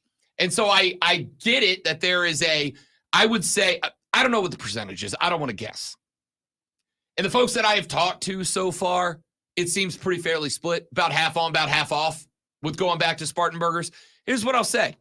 It is a unique name, as Lonzo just pointed out. Within a day, you've got Greg Olson sending out tweets about it. Darren Rovell is, like him or dislike him. I'm not a huge Rovell fan. I used to be. Not a huge Rovell guy. Rovell is kind of the voice when it comes to sports business. And if Rovell's out there popping the name up on his Twitter feed, it's being seen in front of hundreds of thousands, if not a few million people across his platforms. It got the attention. That is job number one. On the priority list, job number one is get attention. It's sell the brand. It's make sure the brand is recognized, the brand is discussed, the brand is talked about. If I asked you right now, what's the team name of the minor league team in Rome, Georgia? How many of you could tell me? Very few. But how many of you could tell me the name of the minor league team in Montgomery, Alabama? A lot of you. Maybe not all of you, but a lot of you could tell me about the Biscuits. A lot of you can tell me about the Biscuits. What's my team's name back in Pensacola, Florida? The team that I cut my teeth on. The team that I used to work for. I've told you 100 times. What's the name of my Pensacola baseball team? It's the Blue Wahoos, right? I was going to answer because I've heard you say. You remember it? Yeah, because I've heard you say it a Wahoos. bunch. And you have some shirt. You don't have it on right now. I was You had to did look I down wear it? to see if you wore it. Yeah. Okay, in fairness, I did go with the purple and black shirt today. Yeah, All right? I'm I did not go with the purple and black. I'm not catering like that. But when you said that, I was like, did I put on a blue shirt like an idiot? I am easily. I personally hope that Damian Priest makes fun of your V-neck because that would just make my day. So if you're listening right now, Damian, please talk to him about the V-neck. So all of that being said, their job was to get attention. Their job was to make sure the branding is known nationally. They have done that with this because while the folks in Spartanburg may be split on it, and clearly they are, I don't think I'm going to be, upsetting anybody. I know the folks over there that made this decision understood that it was going to be polarizing to some degree. It is, and this is something that I think fans of all level of sports have to come to grips with at some point. It is not exclusively about what you want in the market. It is about a larger picture. And sometimes you got to do things that maybe aren't the most popular thing in the market in order to maximize profits elsewhere. Because there are going to be, as somebody who buys minor league gear from other teams well outside of markets I'm in or have ever been in or will ever be in, as somebody who has bought minor league gear, I buy it because I look online and I go, yeah, it's actually kind of dope. The Albuquerque Isotopes. I love that name. I'm a science dork. I bought a hat. I've bought a shirt in the past. I don't have them anymore. I need to get a new Isotopes hat. Point is, I buy this stuff. And that was their goal. That was their job. That's what they were going for. And frankly, mission accomplished. But I do dig it. I do like it. I'm 100% good with it. I like the name. I like the logo. I like that you did enough with the Hub City and the train stuff to really keep that tied in. And I like that it's getting attention one way or the next. Let's take a break. We'll come back here in just a minute. The Rob Brown Show rolls on. It is the Fan Upstate. All right, guys, one more live read and we're coming right back. Y'all stay right there.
It's a great point, Keegan.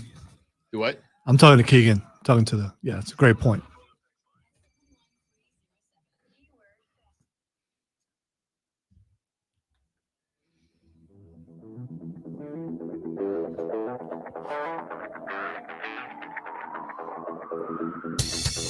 The Rob Brown Show carries on. It is the Fan Upstate.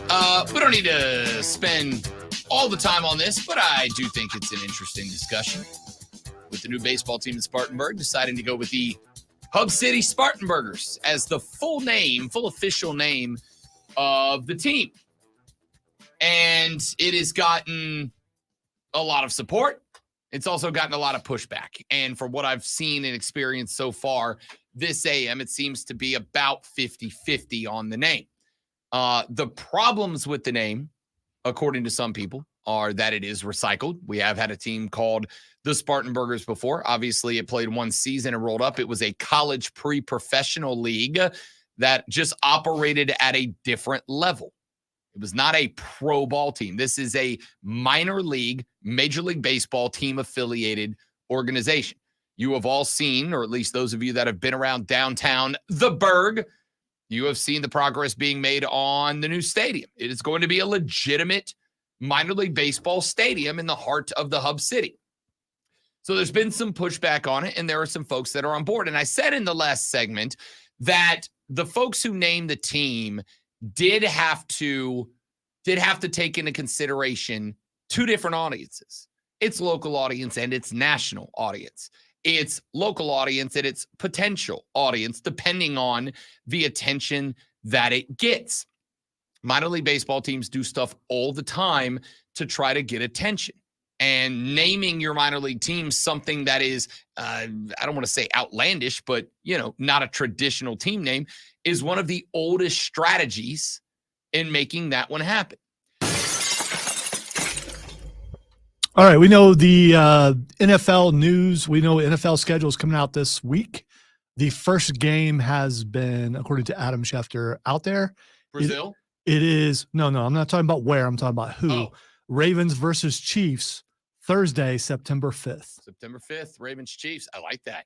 Mahomes and Lamar out the chute. Rematch of the AFC Championship game, and I think it's it's on NBC actually. I like that. Yeah. Give it to us on cable. Give us an AFC title game rematch. Give us Lamar and Mahomes. Remember, Lamar Jackson is what? I think fourth highest MVP odds this year. Mahomes is first. I like that game, September 5th. We're probably going to get some more of the, I don't know if we'll get more of these dropped before Thursday. Do you drop a ton of these games to let people know what they are before the reveal on Thursday? Doesn't that kind of ruin that? You give teasers. Yeah, this is a good teaser. I mean, for years, Thursday nights were not that good, but we start off right off the beginning of the season with a really good game. That's one of the ones that before the schedule even got dropped. When we go down the schedule team by team, that's one that you circle in red and go, this is a must-watch game. Don't care when, don't care where. This is a must-watch game. And being smart enough to put it on. Is it in Kansas City? Oh. It's got to be, right? You don't send the Super Bowl champs on the road for game one? You might, and I already lost it. I'll have to look it up. All right, we'll find it. September 5th, breaking news brought to your friends at BetQL. Be a better, be smarter, and beat the books with the BetQL app. And don't forget to listen to the BetQL network on Odyssey, including a Bet for the Cycle every Saturday from noon to 4 with myself and former Major League Baseball player Cody Decker. It's Bet for the Cycle on the BetQL network. So I do think we will get some more. I think we'll get some more teasers. It is an Arrowhead. It is an Arrowhead. I figured it is an Arrowhead. So this is this could set the stage potentially for the rest of the season for either one of these teams. Yeah, 100%. Ravens go into Arrowhead and get a win in week one. That props them into the Super Bowl discussion immediately. If the Chiefs knock off the Ravens in week one, can't disrespect them anymore. It's going to be interesting. People will find ways.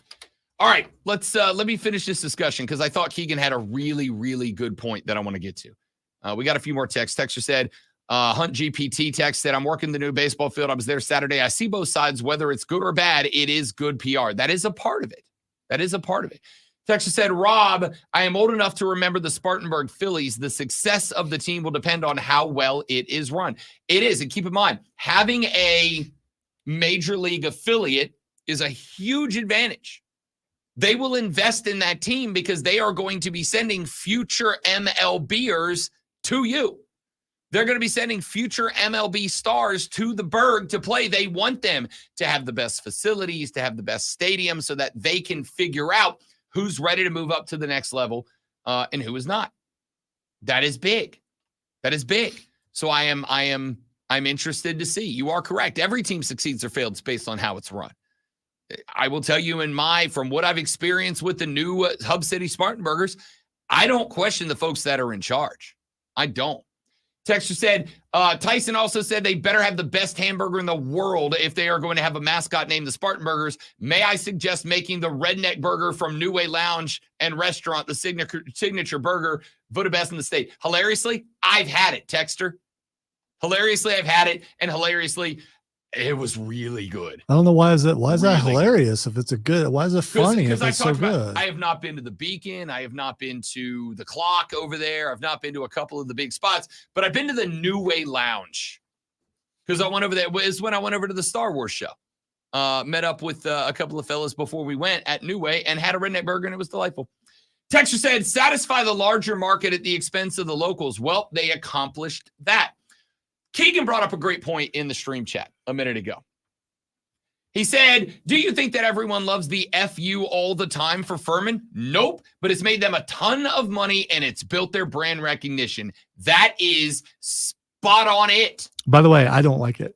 But I understand why they're doing what they're doing from a marketing standpoint. And that's why when you talk about it, you don't hear me say a word. I have met a number of Furman predominantly older alumni. I have met a lot of predominantly older Furman alumni. Way to sneak that in, the age thing. It's a demographic thing. Do you think it's not? No, I don't. I think it's a preference. I think it's I agree. And demographics have preferences. They just do, which is why reality TV does better with women. By the way, all men. demographics are not absolute. Just because I didn't say it was absolute. You could say a majority of the demographic, and still we wouldn't know that for sure. Okay, I'm going to talk as if I am a public relations and branding expert because I am. That is what I've done for the majority of my career, whether it's on the radio or not. When you sort out demographics, because demographics largely have common denominators that do not include every person in the demographic, but do include a large percentage of the demographic. By and large, the demographic that skews younger is more in on the FU one-time model of branding for Furman than the older demographic. The older demographic does not need the as often as I do. They just don't. Absolutely. The younger you are, the more funny you find jokes. Just by and large. Yes, exactly. And so when Furman decides to lean into FU, when they decide to go that direction, you have to understand they're doing it for two predominant reasons. Number one, it is to get attention from a younger fan base, from prospective college kids, from kids who might actually have part of their decision to attend Furman influenced by the fact that they get to say FU one time all the time. Woo, let's go. The second thing is they're trying to sell merch. When they embraced the FU moniker a couple of years ago, I had a conversation with Drew Ingham, the assistant athletic director there for Furman. When they first rolled out the FU gear, they could not keep it in stock. Furman could not print that stuff fast enough. And after they went and they knocked off Virginia in the NCAA tournament last year in a crazy game and crazy upset, not this past tournament before that. When they knocked off Virginia, Drew said that their website visitation went up like 1,000%. And then when it went up 1,000%, they sold a bunch of merch off of that. Because even if I'll never go to Furman, never step on campus, there's a lot of people who find it awesome to rock a Letterman shirt that says FU on it, or a t-shirt, or a hoodie. The very first thing I did when they rolled out that stuff was call Drew and go, I don't care what it costs, put me an FU hoodie aside. Dude, put it aside right now, because I will wear every day. I'll wear it in the summertime. It's incredible. Shane Barrett, one of the first things I bought here when I moved here was an FU shirt. It is a marketing whiz move. And it is something that a lot of Furman people wanted to do years ago, but the older demographic of Furman alum didn't want it to happen. And so a tough decision had to be made of, we are going to, and we recognize we are going to, alienate a small group of people that are directly connected. But in order to grow the next demographic, we're going to have to alienate some people. We're going to have to alienate some people that are offended by the FU moniker. Sorry. But this is a marketing thing, and it worked. And it worked. And that's kind of the response that I would have to the texter that said, oh, you're alien. First off, you're not alien. You are alienating some locals. Absolutely. There are going to be some locals who just don't like it, and they're just not going to accept it. It doesn't matter what they name that team. The Dazzle, the Nighthawks. There were always going to be some fans who were going to go, I don't like it. That you're not going to have a 100% consensus on the name for sure.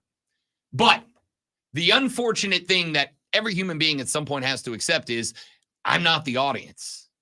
The audience is bigger than just me and my preference, just me and my taste. And yes, this is going to be a name, as Lonzo pointed out earlier, it is already getting extra attention.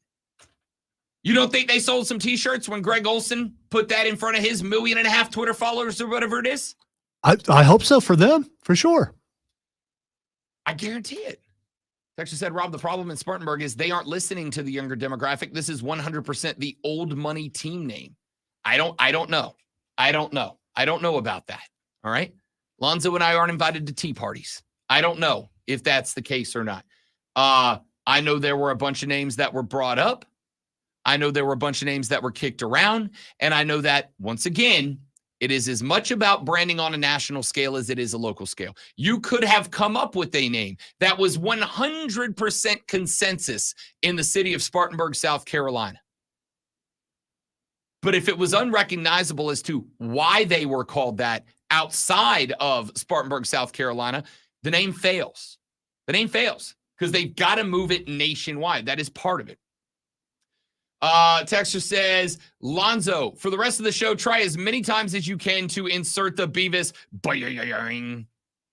Hadn't used it in a while. Had to dust it off. That's fair. Texter said, talking about the soundbite. Texter said we had to stop talking about the name conversation because my 7-year-old son got upset because he thought it was cool and I got him a jersey. Just dropped him off at school wearing it. Told him if anybody says anything, they're just jealous. So much negativity. It's sad. Also, I love hamburgers. Yeah, dude. I love this.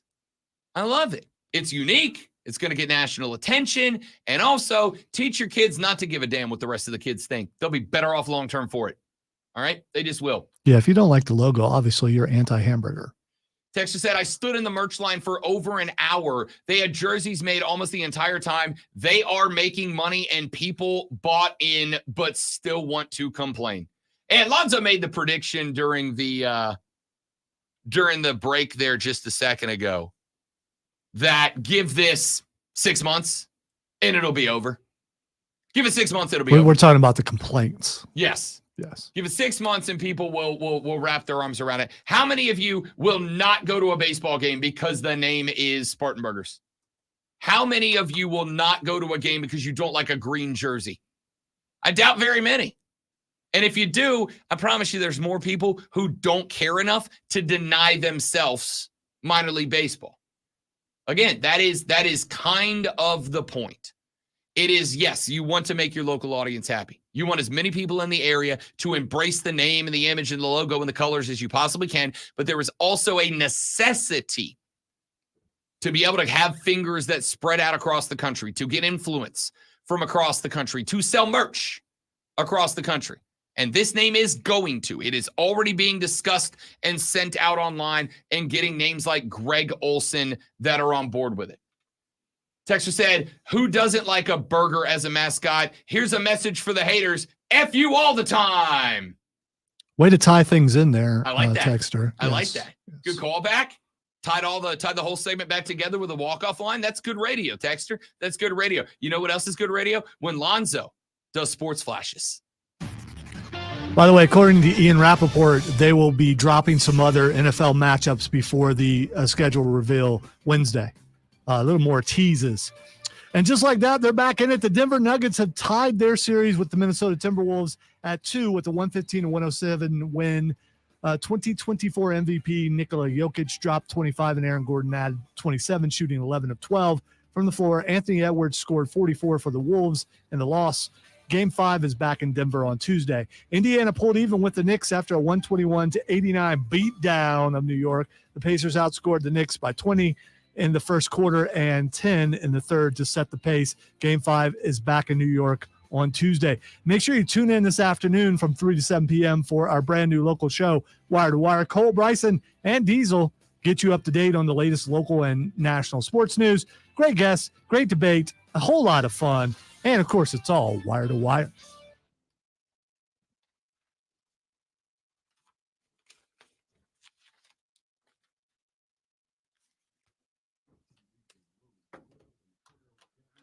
Yes, Jam Cam is back.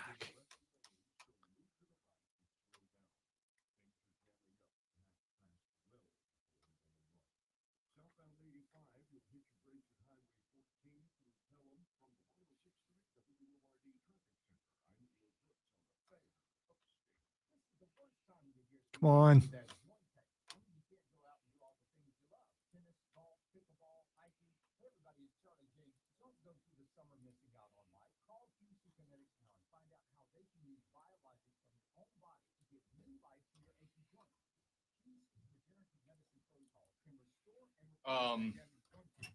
We are moving John Blau to 9 o'clock.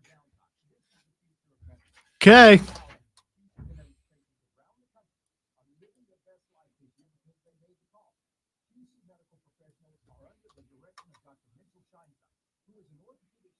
I might have to call during the segment to get to it, though, because of limited time. I might be able to get it in time. We'll see.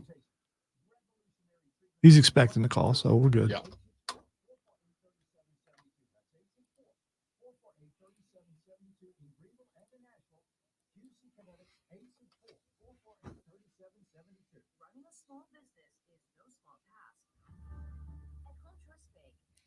You know, that's a good point, Luke, and I'm trying to remember. I think there was some pushback against the drive also.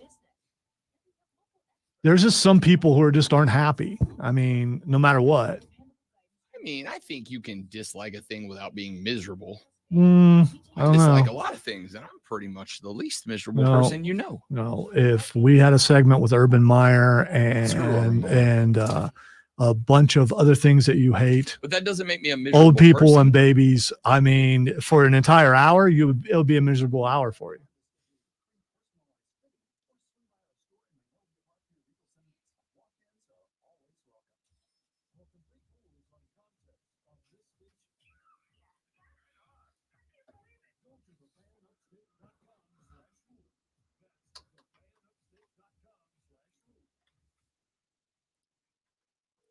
I think Big Burger is behind this. Could be. We've got other burger joints moving into the area. Yeah. Drive up a little controversy. The Council of Burgers. They're meeting somewhere. I don't know where.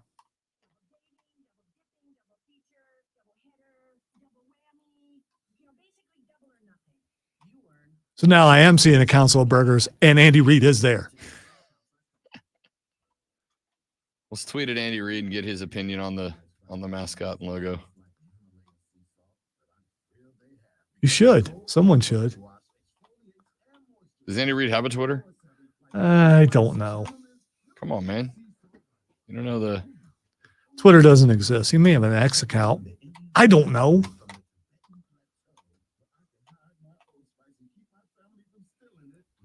He does not. That's the least shocking thing I've learned. You can send it to Mahomes and ask him to ask him.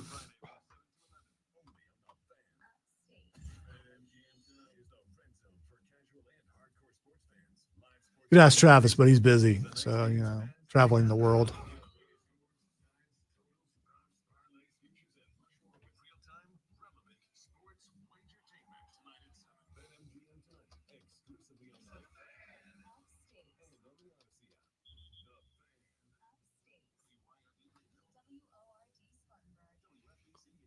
It is 2 a word. I don't care what you say.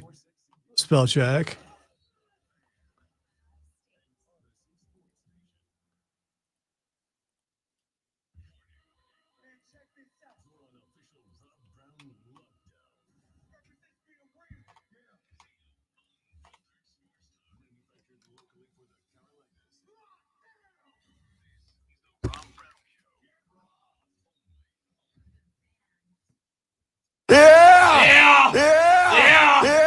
Hour number 3 of the 4-hour sports talk extravaganza that is the Rob Brown Show is right here on the Fan Upstate. Welcome back, ladies and gentlemen. Rob the Great One Lonzo with you here on a slightly overcast, but soon to be lovely Upstate Monday. Why Monday, you might ask? Well, there is a lot going on today. We're about to talk some Carolina Panther football here in just mere moments from now. We've got some more NBA discussion that we need to jump into. We've got some college baseball coming up at 9 o'clock. John Blau of the Post and Courier ordinarily joins us at 8:40. He will join us at 9 o'clock, and he joins us at 9 o'clock instead of 8:40 because at 8:40 this morning, joining us live and right here in the studio, WWE World Heavyweight Champion Damian Priest will come and talk some wrestling with us here on the show. Looking forward to that. John Blau at 9 o'clock. We'll catch up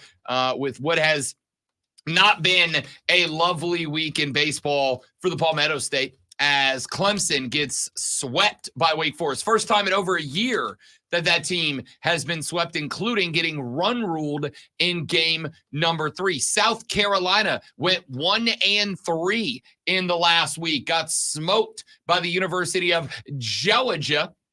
So we'll talk a little college baseball from the Clemson perspective coming up with John Blau at 9 o'clock. Damian Priest, the Archer. I almost called him Damian Archer. Damian Priest, the Archer of Infamy. Nicknames are important. Joins us at 8:40. See, you're just starting to get scared because that presence, the judgment day is about to come into this room at the end of the hour, you know. And if they don't like you, there might be a beatdown. Listen, it could happen. For the record, I roll with the judgment day, just not Dom. You know? Why you got to go at Dom? Just not Dom. He could be waiting in the hallway. You don't know. You don't know. We'll see. That's what hard prisoners do. They jump and they jump up on you, you know? He knows where to hide. JD could be out there hanging around too. You just don't. Finn could be like in the corner right now. We can't see him. I might be the only JD McDonough defender on the internet. I'm a fan. I like JD. I like Finn, the Prince, man. I've followed Finn longer than most people have. Like Finn Balor, but we got the champ. The champ is. Did you just go Stephen A for wrestling? I did. I knew Finn back. Full hipster. Keegan said, if Rhea Ripley walks in, I'm driving to the station. Rhea Ripley walks in. If she walks in, I got the interview. You can sit over there. I just don't. I mean, come on, guys. Come on. Yeah. You go ahead and do it. You go ahead and be creepy. You go ahead and do that. There is a. She'll make fun of your V-neck There too. is this hilarious trend going around that I saw last night, where people down because her and Buddy live down in Orlando by the Performance Center, right? Buddy Matthews is her real life significant other, right? And there is this this game, and I don't know if she's embraced it or they've embraced it or what, where people are, when they see Rhea Ripley out in public, asking for a picture, but they do it where Buddy Matthews is always somewhere off in the corner. He's doing that on purpose. It's gotta be, dude. He's so funny. He seemed like he would have that kind of sense of humor, but you know what? I love it. Leave them alone in Publix. I just seen a picture. Leave them alone. Let them do their shopping. Okay. All right. So we'll have Damian Priest coming up here in just about 35 minutes. Texture said, how dare you, Rob? Poor Dom was raised by a deadbeat dad. He's only a product of his environment. He was. He had to learn to survive without his dad around. I mean, it's not an easy thing to do. Eddie Guerrero. I would love to ask Dom his memory of the custody of Dominic match. It's got to be. He has been asked about that, and he said he was able to get out of school, so he said yes. I respect it. All right, I want to bring this up for just a minute. I am being won over day by day, minute by minute by Dave Canales, the new head coach of the Carolina Panthers. I'm a fan. And one of the reasons that I'm a fan is because Dave Canellis knows ball. And I don't mean knows ball like a lot of coaches know ball, where they've got a general concept of what they want to happen, and then they kind of hand it off to the assistant coaches. Hey, let's put this all together, and then come back and I'll oversee the big picture. I mean, Dave Canellis knows ball. He is a scout as much as he is a head coach. And he proved that again just a couple of days ago. Jalen Coker got signed as an undrafted free agent by the Carolina Panthers. Jalen Coker is somebody that there was a lot of attention given to. Steve Smith Sr. told Rashad and Dave Rhodes on the Panther Nation podcast that Jalen Coker might be the best route runner in this class. Did not get drafted. But Steve Smith, 89, had a lot of positive things to say about Jalen Coker.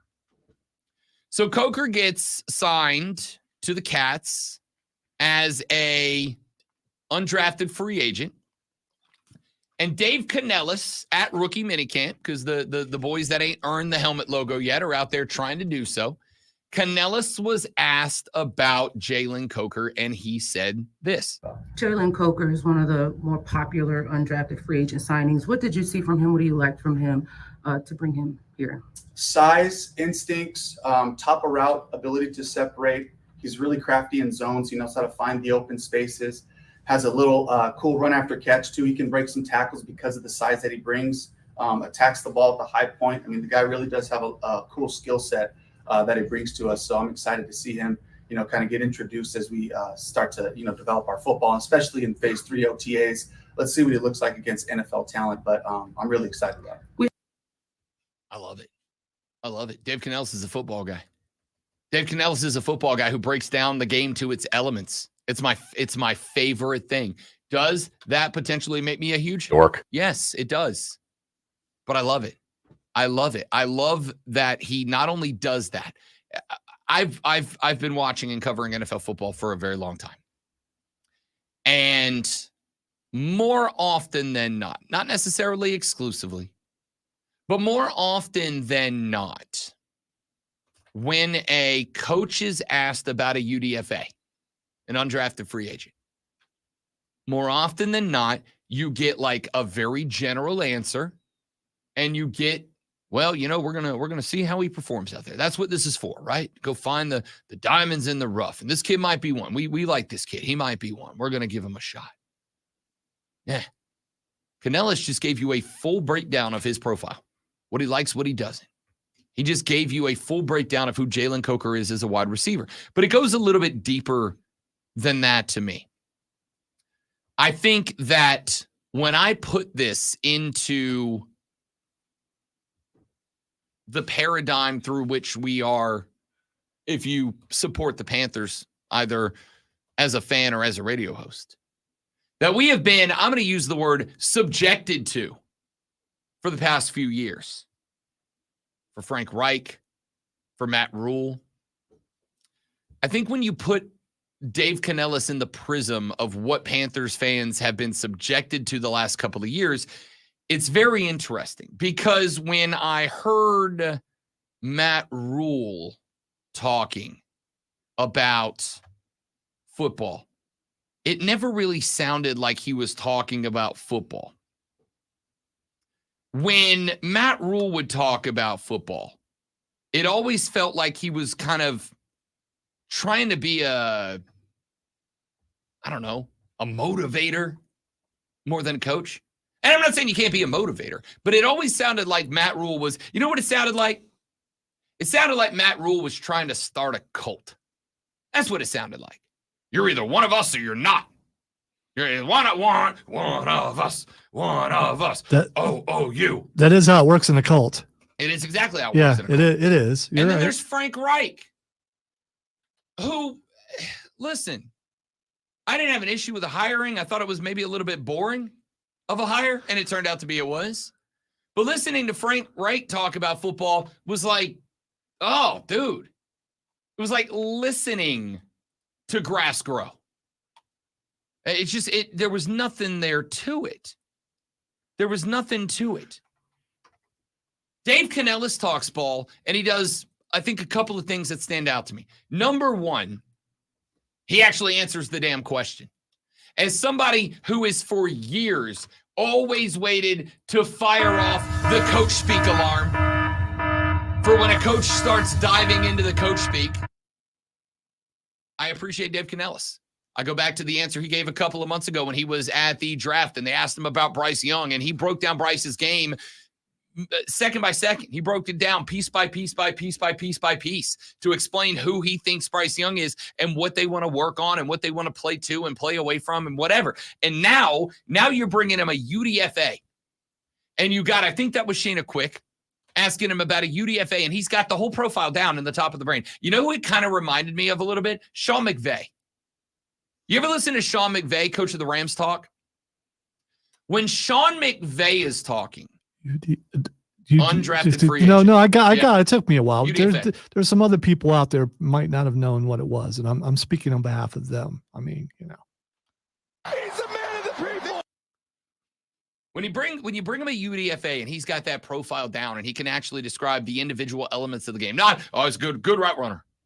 Good route runner. Like, he's actually giving you the aspects of how and how we hype up. Like, I love that. And number two, the more I listen to this guy, first off, it seems like he's got that memory. Sean McVay's memory. Have you seen there was a YouTube video a couple of years ago where Sean McVay was on the sideline at a game and a reporter came up to him and he's like, all right, I want to take you back to week 7 of last year. It's 3rd and 10. And without even thinking about it, McVay's like, all right, Jared Goff dropped back, threw a 7-yard out to so-and-so. He got hit, carried it 2 yards further. We got a first down. Next play, we ran this. And it's like, I don't remember who won that game. He remembers individual plays and individual drives in it. It's ridiculous. There have been several coaches that are like that who can just throw that out Yeah. there. John Gruden, by the way, another guy that could do that kind of stuff. It is amazing that they can retain all of that It for is. sure. And does Canellis not kind of give you that same vibe? Does he not kind of give you the same vibe of, I have got all of this drilled down? He has a football language. And by the way, listen to some of the other coaches talk. They all are starting to sound more like Dave Canellis. He is developing that football language, that front office language that his coaching regime is going to utilize. His coaching regime is going to use to communicate with each other. Matt Rule was out here creating division within his team intentionally. You're either OOU or you're OUT. Frank Wright came in here and just sounded like a guy. Just sounded like a guy, just some guy who kind of talked about football. And then you got this guy who's breaking the game down for reporters, who's not saying, oh, it's going to go over your head. I'm just going to say, no. He's telling you what he likes. And it's up to you to know what to understand him or not, to go learn what he's saying or not. I think it's great. This is, and I mean this is my favorite coaching hire of the offseason. And it's not just because this is a Carolina Panther hiring. It's not just because I'm blowing smoke because, hey, I hope the Panther fans like me. I've criticized y'all more than anybody else over the years. And I will when I have to, and I'll praise you when I can. The hiring of Dave Canellis is impressing me more and more every time he grabs the mic. I love the guy. The dude talks the language of the game. He breaks down the game. He does not hold back from the game. And now I'm starting to see the rest of the coaching staff model themselves after him, which is what a leader does. I love a lot of people. It doesn't mean they can fix something that's been broken for a long time. So he seems like a good coach, seems like a good dude. Let's see how that translates to this team. Ladies and gentlemen, we got to run to a break because I have just received a text that the WWE World Champion's in the parking lot waiting for me. And we are not ready. Okay. That's all right. We're going to get ready. And when we come back, we'll either have Damian Priest or there'll be one more segment. Either way, stick around. We're coming right back. I am Rob Brown. He is the great one, Lonzo. It is the Fan Upstate.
that red button on there if you'll push that.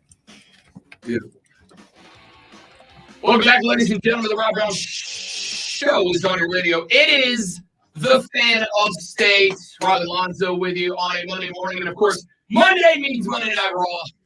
And I'm just going to go ahead and say every Raw should be held in Greenville, South Carolina. But since it's not, we celebrate when it is. And joining us now on the program, he is your current reigning, defending, undisputed WWE heavyweight champion, Damian Priest on the show. What's up, big dog? I'm feeling, man. I'm good, man. I'm the world heavyweight champion. God, I knew I was going to blow it in sentence number one. I appreciate it. People got to get it right, man. You earned this. I did earn it. I like it. Here's what he's flashing the guns, and he made Rob nervous, and right away he just kind of. He rolled up, and I pull my sleeve down. I'm like, I should work out occasionally. Speaking of, we were just talking about before we came on the air a minute ago, kind of how the schedule works for you guys, and it's very little sleep. I do know about that, but then you still go to the gym. I don't. Talk to me about the schedule that goes from, especially when you're carrying a championship title around. I'm sure that adds a little bit more to the schedule. What's it been like since you picked up the strap? It's very limited life. It's a lot of press, that obviously we have to perform and then figure out in between when you can get your gym and sleep in. Sleep comes last. And I'm good with it. I'm a go type of person. I mean, this the business that we do. That's how we live. We're one place today, tomorrow somewhere else, and the next day and like that. And it keeps going. We don't have an off season. So all year round we're just machines. Are most of the folks in the locker room like that? I feel like that's almost a personality trait for you guys. Yeah, it's a special kind of breed to do this gig. You know what I mean? So yeah, everybody in the locker room, all the boys and girls, this is what we go through all year round, the entire career. Damian Priest, WWE World Heavyweight Champion, joining us here on the Rob Brown Show in the Fan Update. Yeah, speaking of careers, we've got a lot of people who listen to this show who are local wrestlers on their way up. Do you have any advice for them? This is one of those gigs that you can't be half in, half out. You can't just talk about it and say, hey, I'm giving it my all, and really just saying that for the sake of the pats on the back. You have to look at yourself in the mirror and hold yourself accountable. I went through it where I did that the wrong way for so long, and that's why I always tell people it took me so long to get to this level, but it was my own fault. It was because I didn't actually hold myself accountable. I didn't really look at myself in the mirror and say, are you working as hard as you can for your own dream? Because there ain't nobody else going to work for your dream. So you got to make sure that you can be honest with yourself. Forget about everybody else, with yourself about what you're doing for your own dream. What was the trigger for that? What was the moment where you kind of had that revelation, that epiphany with yourself? I remember I was working in a club in Atlantic City, New Jersey, and things were going well. Obviously a bouncer. I was the manager. That baby. And they wanted to give me even more responsibility and give me a raise. And it was an easy gig. I mean, I ran a club there. I had a free penthouse apartment on the boardwalk, a vehicle. I was fine. It was the first time in my life that at that point on my own that I was like, oh, I'm actually okay. And basically they told me that they wanted me to stop doing this wrestling thing I'm doing on the weekends and focus just on that job. And I, with no hesitation, told them 2 weeks notice.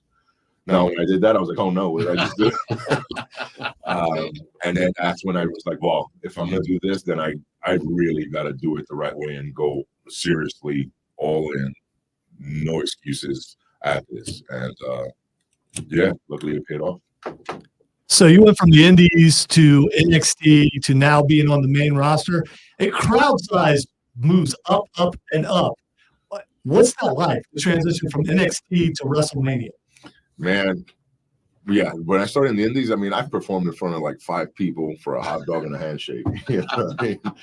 And then from there to go to NXT, and our TV studio setting was a few hundred people and it was loud, and I was like, oh man, I made it. And then we would have the bigger events, where at the time was pay-per-views, and now it's PLEs, premium live events, and in front of thousands. And I was like, okay, 10,000 people, this is wild. And now I just finished winning the world title in front of more than 70,000 people live in Philadelphia. I mean, it's crazy, to go from one end of the spectrum to the other. It's humbling, to see how many people know who you are in one setting. It's just mind-blowing to me. We're both wrestling guys on the air off, and I've watched videos before of you go back on YouTube and you can find throwbacks to any superstar and kind of the roots and their origins. And I've always loved watching people coming out of those indie shows when, like you said, there's 5, 10, 15 people in an armory and a National Guard armory somewhere. And you can see the guys that they come out and they're going to treat that audience the same as if they would if it was WrestleMania. And it always seems to be like those are the guys and the gals that really, really love this. Is that kind of how it felt to you? Like if you walk into a crowd in front of 5, you're getting the same show as you would if you were man eventing a PLE. Absolutely. When I used to do these shows, to me, I didn't know the difference. You know, you only know what you know. And to me, I was like, I'm in. You know, I didn't care about money and fame. I just wanted to wrestle. I just wanted somebody to scream for me and say, I'm a fan of yours. You know, I wanted to be inside of a ring and perform. That's all that the dream was, you know, and then the dream changes and it keeps moving up and you want to, you know, be a bigger star and you want more for your life and your dream. But to me at the time, that was everything. So there was no need to, you know, act one way differently than any other performance. So, even if I had to go back to smaller, and sometimes we do smaller scale things, it makes no difference. We're still, you know, this is what we do, and we do it pridefully, no matter how many people are in attendance. So not gonna lie though, you know, the bigger the crowd, the more exciting it is. I have another crowd question. Lyon, France, that looked like, and some people are saying it's the loudest. I mean, when you're getting alerts on your watch saying, hey, the DBs are too loud, it can harm your ears. What's that like walking out to that? So for me, and it's it hurts to admit it, you know, because last year we had backlash in Puerto Rico, you know, and that was, you know, big for me. Obviously, I'm Puerto Rican and I love my culture, and that crowd. And I said, there's no way anybody will ever top this. This is the greatest crowd I've ever performed in front of. It hurts to admit it, but France beat that. That was the wildest situation that I've ever been involved in the most positive way. I mean, they came out and they made us feel just extra special, you know, and obviously we're in a business that we feed off of crowd energy.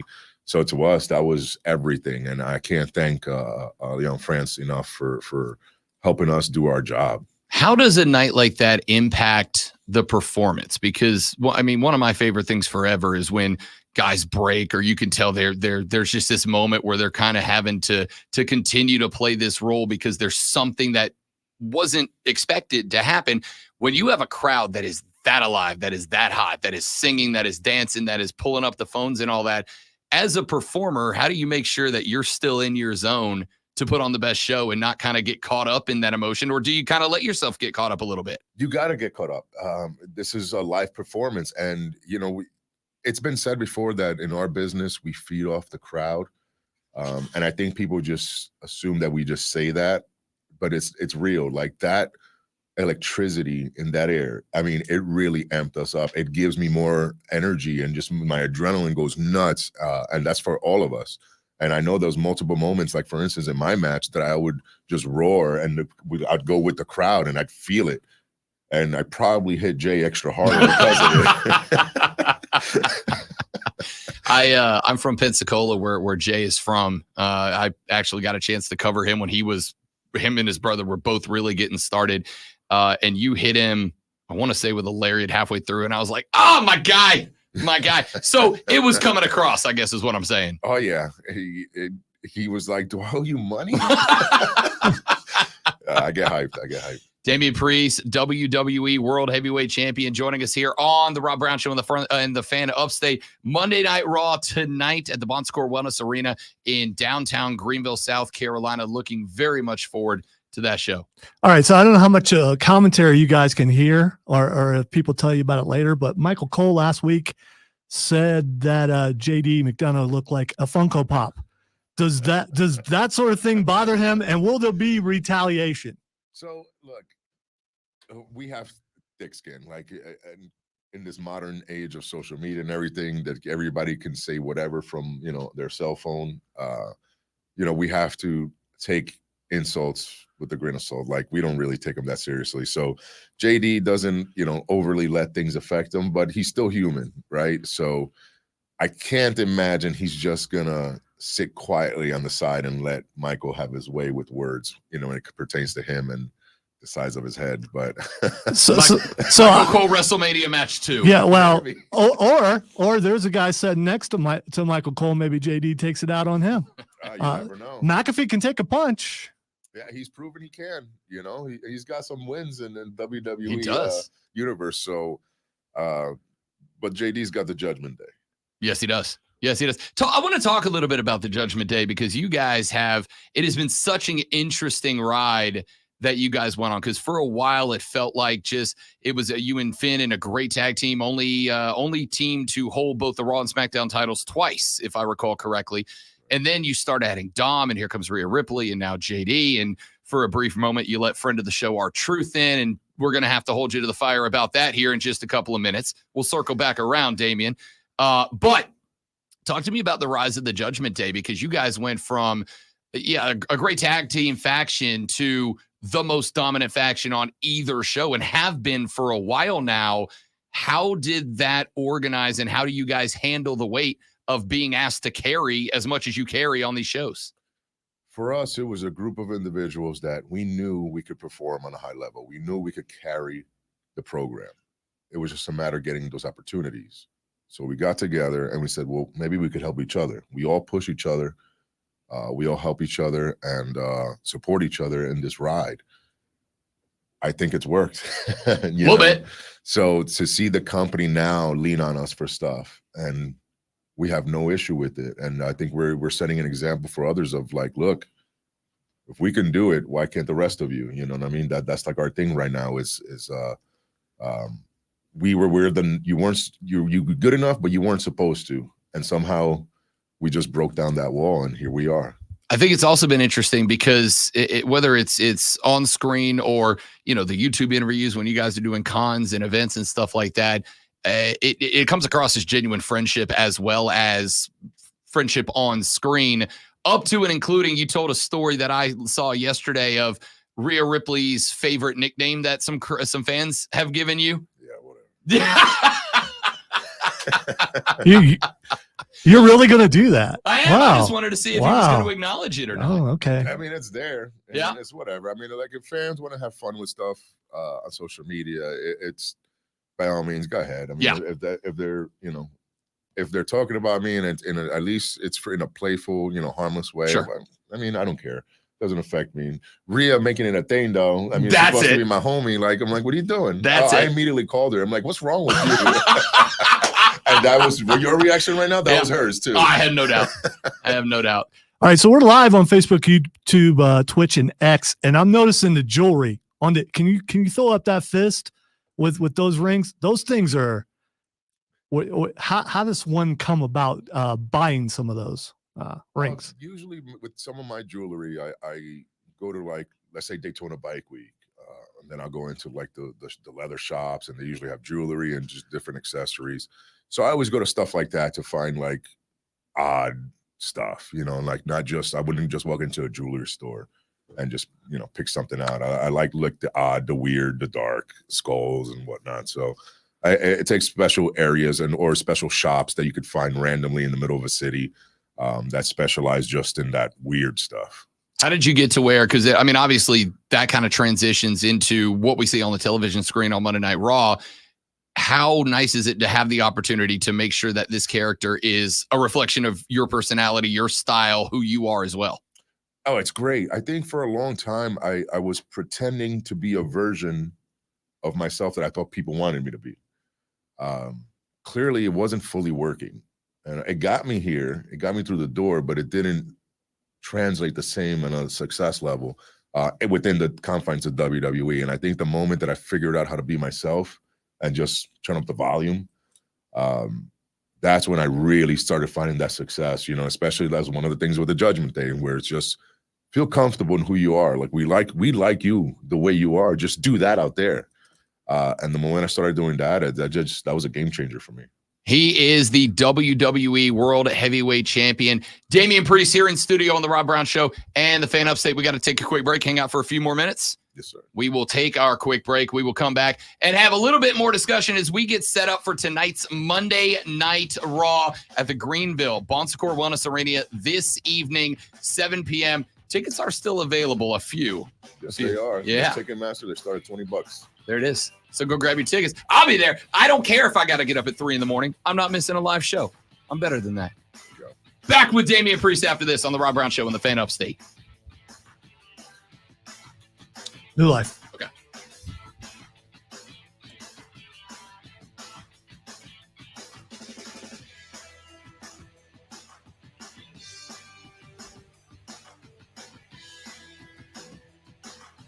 Losing weight is not easy. Trust me, I know. I've done it. I've been up. I've been down. I've been up. I've been down.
The Rob Brown Show rolls on. It is Monday morning, Monday Night Raw tonight right here at the Bon Score Wellness Arena in downtown Greenville, South Carolina. You can still get your tickets right now starting at $20 on Ticketmaster. Pick them up, be there. These shows are always incredible. And headline tonight by your reigning, defending, undisputed world heavyweight champion, Damian Priest, who is in studio with us this morning. And before I want to get back to the rest of the stuff, I want to talk about the show and all that, but I told you I had to ask you about it, so I will. Our guy, we had our truth here a couple of weeks ago for hockey night with our local hockey team. He came on the show with us. He hung out at the hockey game. Phenomenal dude. What happened, man? With what? With him and John. He was a full-fledged, bona fide T-shirt wearing member of the Judgment Day. He's bringing you money to the ring, and he still caught the boot. Stacks of money. I mean, that was a lot of money. And still caught the boot. Look, yeah, he was a full-fledged member of wearing a T-shirt. He was not a member of the Judgment Day ever. Look, I enjoyed my time, having fun with our truth. I feel like I showed the world a different side of myself, where they saw me like laughing and smiling on, when I'm in the ring, it's usually nowhere near that. But at some point, we had to get back to Judgment Day business. That having fun is great, but we have to also, lay down the law. We're the Judgment Day. We got to, tear the house down. And I felt like we got away from that a little bit, and we were too nice. And to get back to that, we had to kind of put the beating on our truth just to remind ourselves of who we are. It happens. It happens. Now, I will also say this. Our truth left this show, went on to win World Tag Team Champion. We had Gunther on the show last year, kicked off about the time that he went on this historic Intercontinental Championship run. We believe the Rob Brown Show bump is real. You do the show, something good happens to you. What's the good thing? What's the history that you're about to make after doing the show with us? Well, for me, it's, what's next? What else can I accomplish? And for me right now is that I want to be that type of champion that, like Seth Rollins was, workhorse. I want to defend the title. I want to take on everyone and anyone at any point. Like when it comes to the roster, I want a piece of everybody. I want a piece of everybody. And, it's usually the opposite. So if this show is going to give me luck, then it's just luck for me to continue defending this championship successfully for as long as I can. All right, we were talking during the break about Puerto Rico and also about Bad Bunny, and talk about that experience with him. And also, I have a hypothetical, and you can answer it or not answer it. Logan Paul, also really good, come from the entertainment world, and now is a champion and a very good wrestler. Who would win with enough training from Bad Bunny between Bad Bunny and Logan Paul? Oh, that's a good one. Bad Bunny's undefeated, so and it did take him a whole island to beat me, but still, look, Logan Paul is a hell of an athlete, and he's had his success. But I would side with Bad Bunny on that one, man. I really would. I trained him, done battle with him, and so I know that he's sneaky good. Sneaky strong, and his passion for this business, that's something that nobody can take away. I mean, the guy dedicated himself with his busy schedule, doing all the things he does, being the most popular, artist on the planet, and he still dedicated time to train and treat this business with respect, and make sure that he, made the locker room proud, his fans proud, our fans proud. I mean, that's something that you have to respect. You were talking during the last break about that show in Puerto Rico, and obviously it was white hot there in the building.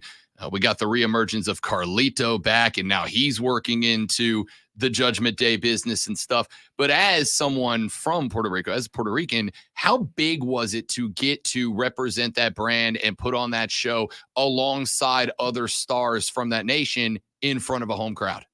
That show, man, it's one of those things that it goes beyond just one match, one performance, one win or loss. What we did culturally was big. I think we set the tone for the idea that WWE could do all these events outside of the immediate United States and have success. I mean, you listen to the crowd. You saw the records that were broken, financially, and it was like, okay, I think it's obvious that this can be done everywhere. And I not to say that the company wasn't going to go in this direction anyway, but I think it made everybody feel a little bit more comfortable and knowing that there's positive to come. Now you had Bad Bunny and myself doing something special on the island. We fought for the show, by the way, because it wasn't guaranteed that Backlash was going to be in Puerto Rico. And Bad Bunny and I specifically fought for it. We fought to get others like Savio Vega and Carlito involved, and other Latinos just in general on the show. We needed them to represent, no matter where their heritage was from. We needed representation.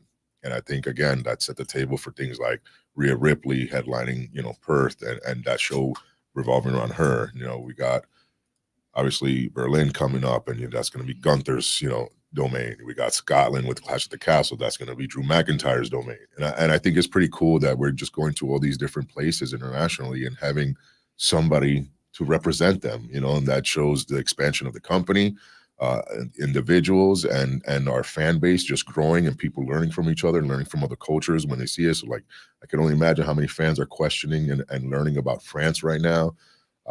This is more important than just the simple things that we do. I think knowing now that we can represent human beings in different cultures from all around the world, that's become the new, more important thing for us to do. All right, you have a background in martial arts. You ever look at MMA and think, maybe? I know you're getting older, but it's kind of prime for some people in the UFC right now around this age. So you ever think about it? Yeah, so I love MMA. I'm a fan. I've always been. Obviously, I was trained. There was a time before I signed with WWE that I didn't think I was going to make it here. And I was in talks to do a smaller scale event, but I was going to fight in a cage. I was going to start training. I already had talked to some trainers, and I was going to get that ball rolling. And then WWE called. I was like, never mind. I was like, no need to do all that, But that was like, I've always been a fan, and I don't get me wrong, I still enjoy, on occasion sparring and whatnot. But I think at this point in my life, I'm all in on WWE, and that's it. Damian Priest joining us here on the Rob Brown Show and the Fan Upstate. I think every wrestler who ever sits in front of a mic gets asked this question. Dream matchup right now. You can defend your World Heavyweight Championship. Anybody on the roster, and I'll even say from history, who's the guy that you would love to stand across from in a historic match? Undertaker. Easy answer. He was literally the reason why I fell in love with the business. I was a kid in Puerto Rico, and I saw, it wasn't even a match. It was a segment where the funeral parlor, where he stuffed the Ultimate Warrior in a coffin and locked it, and everybody was trying to open it to see if he would live or die. And I fell in love with the whole aura, and I was just the whole presentation, and I was like, wow. And I remember like the emotion, and growing up and thinking back to the emotion I felt, and I was like, man, I want people to feel that from me. I want to create that type of emotion. I want to be a superhero or a supervillain in that case. That's what I want to do. And here I am years later, doing the same stuff. But yeah, so Undertaker's always been my guy. I've went to countless events at Madison Square Garden to watch him perform. And it's kind of weird that now I get to talk to him, and, he's giving me advice and whatnot. So yeah, that would be my guy if I had to pick one. All right. So we've seen the Judgment Day locker room quite a bit. Which member of the Judgment Day would you be willing to leave your favorite candy with and trust them to not eat it? Finn Balor, because he doesn't eat candy. All right, that's how Lonzo answers questions. So I appreciate that. I do want to piggyback that, because I saw something this morning. I was reminded of it this morning. You did a Warrior workout with Sheamus not terribly long ago, and you said in it that you've gotten real big into cooking and into baking predominantly. And you were talking about making some banging cinnamon rolls. Where did that come from? Because great. If somebody rolls up and sees you for the first time, I don't think baked goods is where their head's going. You know what I mean? No, I know. That's usually a shocker for most. I used to be a big boy. I lost over 200 pounds, right? So I have a hell of a sweet tooth. And it was just one of those things that I would see stuff, and I was like, that looks good. How can I make that myself? And I don't know. I was just intrigued in just creating. I like to cook as well, but baking like cakes and desserts, that's my number one. I dig it. All right, so you're in a faction now. We talked about Judgment Day many times. Who is your favorite faction of all time? That was rough. Because I'm such a big the click guy. So like you have, DX and you have NWO. So that was really rough. But I guess I'd have to side with the NWO. Wow, you didn't go with the boss there. I know, but I went with his friends. Yeah, fair enough. And you know what? Because I like I said, I like both, but NWO made me at times switch the channel from Raw to Nitro back in the day, from WWE to WCW. And I would change just when those guys were on. Later on in life, of course, I became a fan of more of the other superstars that were on the show. But initially, I didn't watch WCW. I grew up WWE specifically. That was it. I did not care to watch anything else. Then as I got older, I got into ECW as well. But the NWO, Scott Hall and Kevin Nash specifically, those two, the outsiders, they would be my number one. I'm going to say correct. That is the correct answer.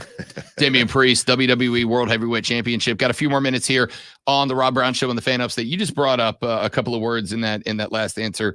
You said, I just wanted to create. I was trying to create. Obviously, this business is driven by creative-minded people. And the more creativity that you get in abundance, the better the product gets. How much do you feel that the folks in the locker room are given? And do you feel in the Paul Levesque era that you guys are being given a little bit more freedom to really kind of explore what you want to do? And is that why we've seen kind of an era shift in the company over the last couple of years? There is something to that, but it has to be earned. I don't think it's one of those things like, yeah, anybody that just starts working here could do whatever, just tell us what you want to do. No, it doesn't work that way. You have to earn it by doing everything that you're asked to the best of your abilities, and then slowly just start implementing your own, spices and flavor to it and suggestions. And then it gets to the point where they come to you like, hey, what do you want to do? What do you think of this? And like, well, we could do it this way. And we combine ideas. It's a collaborative effort though, at all times. I don't have any one person that I tell or they tell me. I think we all get together and we come up with the best formula possible. So there is a shift in that sense, that there's more communication, less do this, and more how do we do this to the best of our abilities, and work together to create magic. So that's definitely a very big positive that we feel now in the locker room. Well, speaking of creativity, a lot of wrestlers have moved on to Hollywood or the small screen. Do you have any aspirations for that? Like anybody else, it'd be fun, I guess. Yeah. And so, yeah, yes and no. Yes, in the sense of I wouldn't mind doing it. I think it's something that who doesn't want to be a movie star, right? In the sense of, having fun with that and creating something new. But at my core, I'm a WWE superstar. This is all I ever wanted to do with my life. So while I could do something like that, I just can't see myself not doing my gig now full time. Damian Priest here on the Rob Brown Show and the Fan Upstate. A couple more minutes here before we turn you loose, because I know you're going to hang out with the Rise guys down the hall. Questionable. You'll have more fun with the Judgment Day with them. This show tonight, when you get an opportunity to come, the Carolinas, we have said for years, it's wrestling country. I mean, the Flairs are from here. There's so many great wrestlers from here. When you get to come to a place like this that you kind of know is a hotbed. I mean, I've been here 4.5 years. Every show you guys have run through feels hot to me. I might be a little bit biased. Is there any extra weight for you when you're performing in a place that has roots, that has long-term wrestling history to it, like the Carolinas do? I don't know if it's extra weight, but it's definitely more excitement, because we know the fans it's just a different type of fan base. They're more in tune. They're louder, more energetic. Like we were talking about France, how we feed off of that. It's the same difference here. We feel that energy. As soon as you walk in the building, there's just a vibe. There's an aura to it. And me, this is my first time here as the World Heavyweight Champion now. So a little extra exciting for me to come and represent and perform on this side now as being the guy, so I'm really looking forward to tonight. All right, last one. On an average day out of 24 hours, how many hours are you carrying that thing out where everybody can see it? Is it 24 out of 24 hours? But not 24 out of 24, but close enough. There it is. There it is. Damian Priest is a former NXT North American champion. He's a former WWE United States champion. He is 2023's Senior Money in the Bank and a 4-time WWE Tag Team champion. He's your current reigning, defending, undisputed WWE World Heavyweight Champion. Man, thanks so much for coming in. It's great to meet you, bud. Awesome stuff. Thanks for having me. Pleasure. Always. WWE Monday Night Raw tonight at the Bon Secours Wellness Arena. Tickets still on sale. You can pick them up for $20, man. Not a better show in town. That's why I'm at all of them. You should be too. We'll see you tonight at the Well. Damian Priest, Lonzo, and I will be right back after this. It is the Rob Brown Show. It is the Fan Upstate. Beautiful. Thank you, man. Hey, let's get a picture before. Yeah.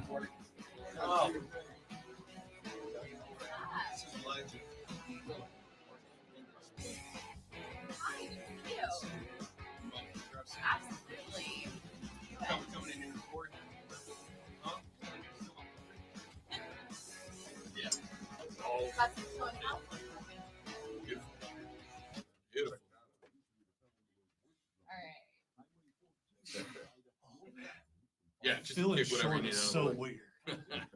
All right. 1, 2, 3. Awesome. Thank you very much, man. Thanks for having me. Good to meet you. Yeah. Yeah. Absolutely. Great to meet you, Billy. Odds in our afternoon. On your phone? Nice to meet you. On the planet. You know, it's funny you were talking about the nickname with the Undertaker. I used to have long, really dark auburn hair, and everybody called me the Midget Undertaker. I was like, oh that's awesome. Because since I'm about like half that guy's size, well, I mean, well, else we can. All right, guys, we're going to be right back. Y'all stay right there on the stream.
You can't do it like he can.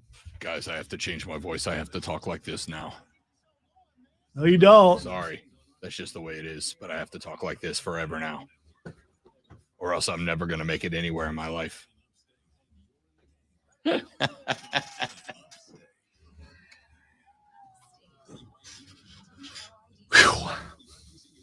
Strike another one off the list. What? Strike another one off the list.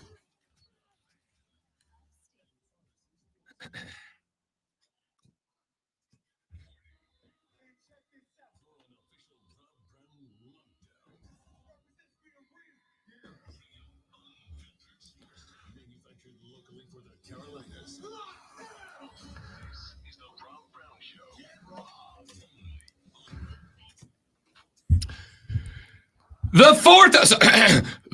The final, the money. You can't do it, man. Do it. You know what? Do it. And it's so natural for him. I know. And it's like being around cool that you're like, I could never be that cool. That's exactly what that was like. Listen, I got him to laugh, which is all I can do. If I can make the cool kids laugh, maybe I got a shot at fitting in. You know what I mean? Well, I think we found a lot of things out in the two segments that we got. So I'm very happy with that. Thanks to WWE and WWE World Heavyweight Champion Damian Priest for stopping by for a few minutes. Monday Night Raw again tonight at the Bon Secours Wellness Arena, downtown Greenville, South Carolina. Tickets still available on Ticketmaster. Get it for $20. Be in the building, man. Best show in town. Ordinarily, one of the best shows in town. This is called a segue, ladies and gentlemen. I'm very good at it. It's professional radioing. Is ordinarily the Clemson baseball team, but this weekend didn't quite go their way. To discuss the series with Wake Forest, he usually joins us at 8:40, was more than kind and gracious to jump on with us here in the 9 o'clock hour. From the Post and Courier, John Blau joins us on the show. John, what's up, big dog? Welcome. I appreciate it. Thanks, Rob. Yeah, man, absolutely. Listen, you're following up a WWE World Heavyweight Champion, man. So there's no pressure on us to do anything here. You know what I mean? Yeah, I mean everything he throwing the shots out early. I dig it. All right, John, let's start with the open-ended. Let's start with the broad one. What went wrong for Clemson's baseball team? First time they've been swept in over a year comes at the hands of Wake Forest, including a run rule third and final game. What happened in your perspective? Yeah, I mean, Wake Forest, is just a really good baseball team. I mean, they came into the year number one in the country. Everybody thought they were going to be one of the best teams in college baseball. They had a rough start. I think they started 4-8 in conference play, but they've really turned that around since then. And, Clemson got a team that was hot. Chase Burns in the first game, absolutely electric, 16 strikeouts. Obviously, if you're Clemson, you don't want to strike out 16 times. That's a really good pitcher. Game two, just, a game they absolutely had a chance to win. Just, again, we've been talking about the bullpen issues, not able to kind of close the game out there and take a lead. Jacob McGovern, a guy who has not given up a run at all since he's been used in the bullpen, gives up 3 runs, on a Sunday. And Aiden Canuck has, I think he walked 6 guys in 4 innings on Sunday. And that's not Aiden Canuck. We've not seen him pitch that way at all and get run ruled on Sunday. So just, not a great series for Clemson. Obviously, again, really good baseball team, Wake Forest. But yeah, it's kind of a wake-up call moment for Clemson. Obviously, only one more ACC series to go before the postseason. So it's going to be interesting to see if they can turn this thing around. Yeah, and I mean, I guess that's one thing. If you are Bakich, if you're this team, you're looking at this, you've got one more against Coastal Carolina out of conference, and then Boston College coming to town for a 3-game set. Is this a moment where, because we've talked about, you lose some games early in the season, middle of the season, not the end of the world. When you're losing momentum getting towards the conference tournament, is this a point in time where Clemson's got to look at making some changes, or do we just chalk this up as, hey, we had a bad series, we're still a very good baseball team? I think they're chalking it up as we're still a good baseball team. I don't know what changes you can really make at this point in the season. I mean, the guys you have are the guys you have. You can't bring Will Taylor back, 2 weeks early from a fractured wrist. You can't bring Andrew Chupo back from an ACL tear. They've just gone through a lot of stuff, and they kind of have what they have at this point. The bullpen, it's kind of strange if you look at pre-Georgia, post-Georgia. I think pre-Georgia, they had, the bullpen had like an ERA just under 2. You go post-Georgia, now they're like over 9 or 10. You would think that they haven't gotten that much worse in terms of the pieces they have in the bullpen. They just have to pitch better. And again, a guy like Aiden Canuck, he's not a guy who usually walks 6 guys in 4 innings. So you hope that these are just things that are kind of an aberration, and maybe they're getting there. Again, like you said, you'd rather have it be mid-season than towards the end, but maybe they're getting out their last bits of not good baseball right now.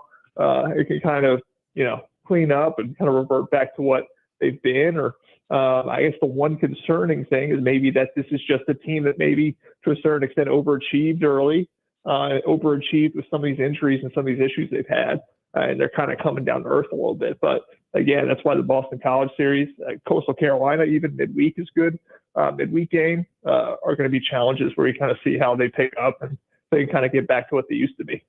It is a team, obviously, John, that relies on the bats, or at least to me, relies on the bats in some spots where maybe the back end pitching isn't exactly what you want. Boston College comes into this series. They are right now 21-27. So there is obviously a leg up in terms of talent. As we get closer to the ACC tournament, how important do you think it is for Clemson, maybe not even to come in and win this series, but to either sweep it or at least dominate a couple games in it as far as building momentum towards the conference?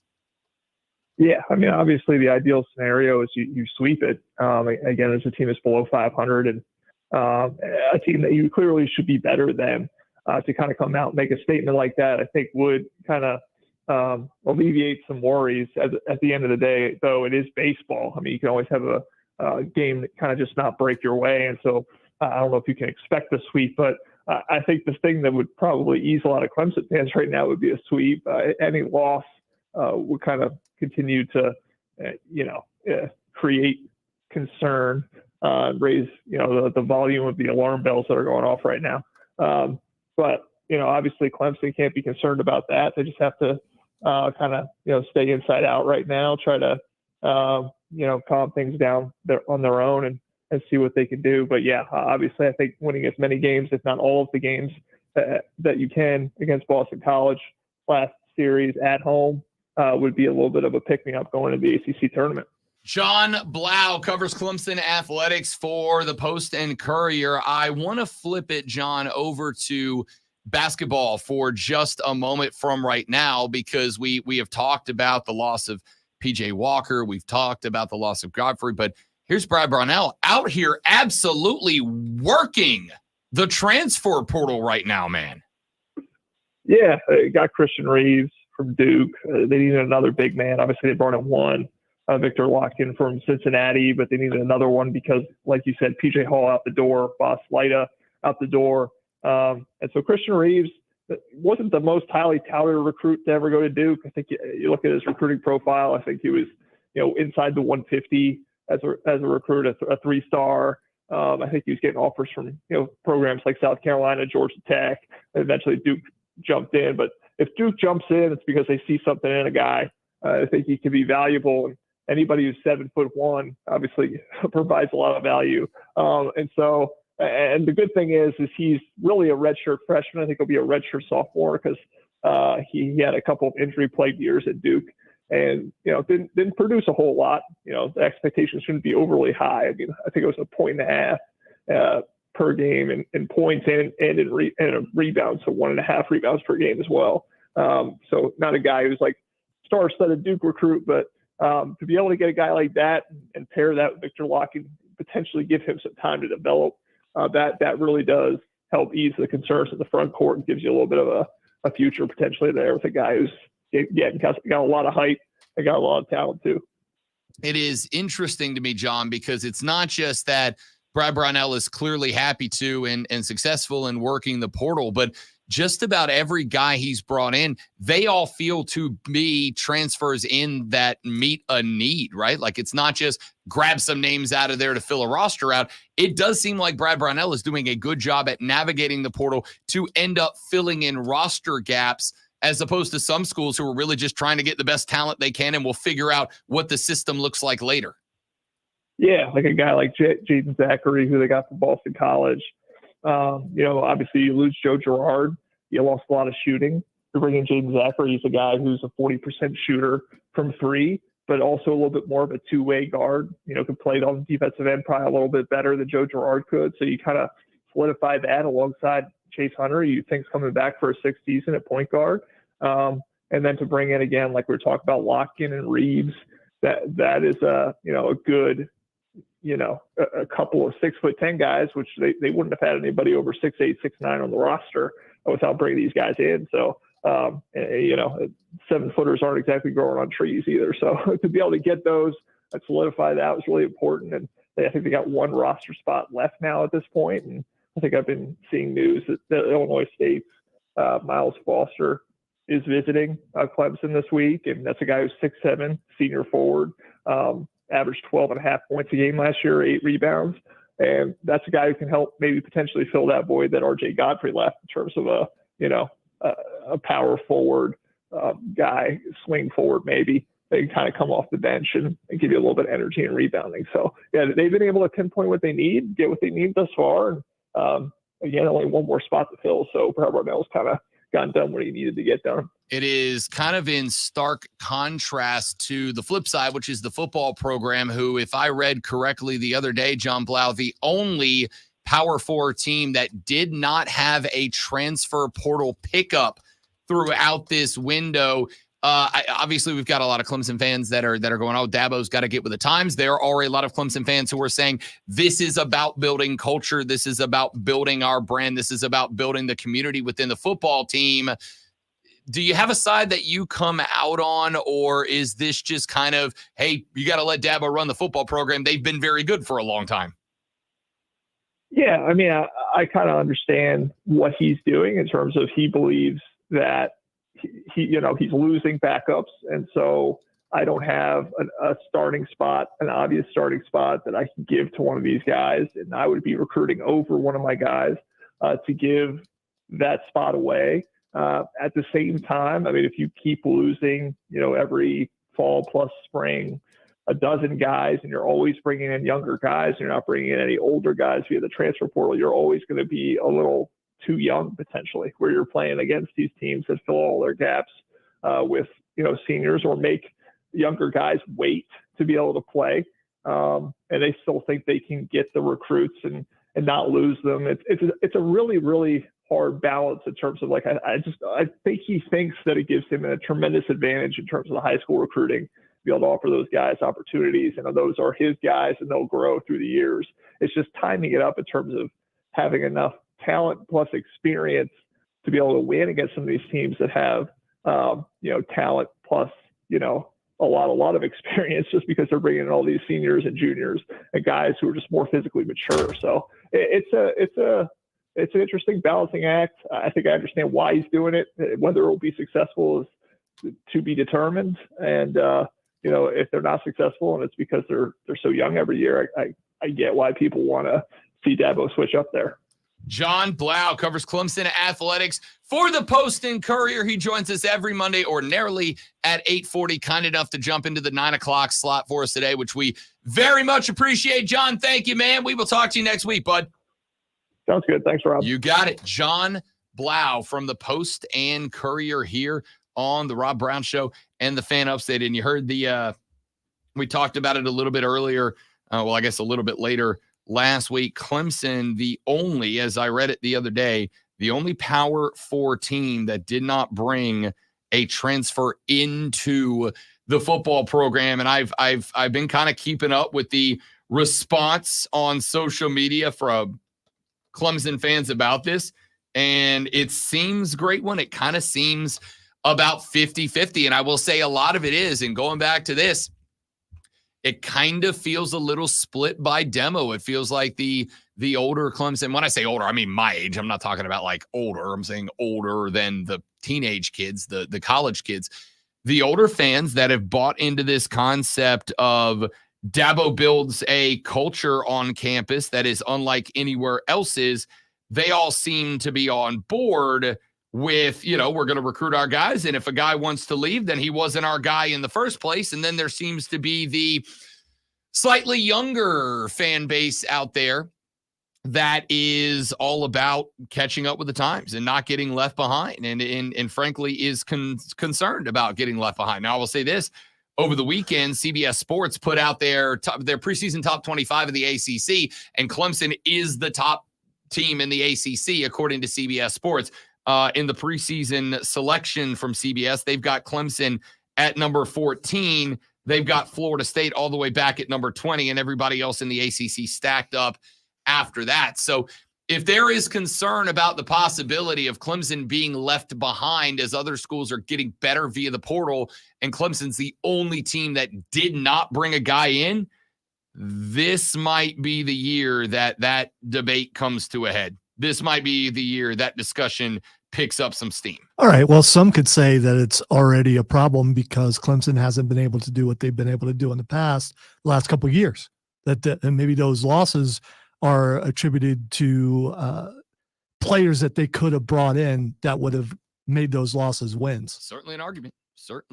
All right, we'll talk more about that as we get deeper into the week. Let us take a break. When we come back here in just a moment, we'll hot hit some of the stories that we did not get a chance to yet. We will check in on Michael Penix Jr. and the rest of the rookie quarterbacks. We will check in on Major League Baseball because, I've been concerned the Phillies have actually jumped out to a lead on the Atlanta Braves.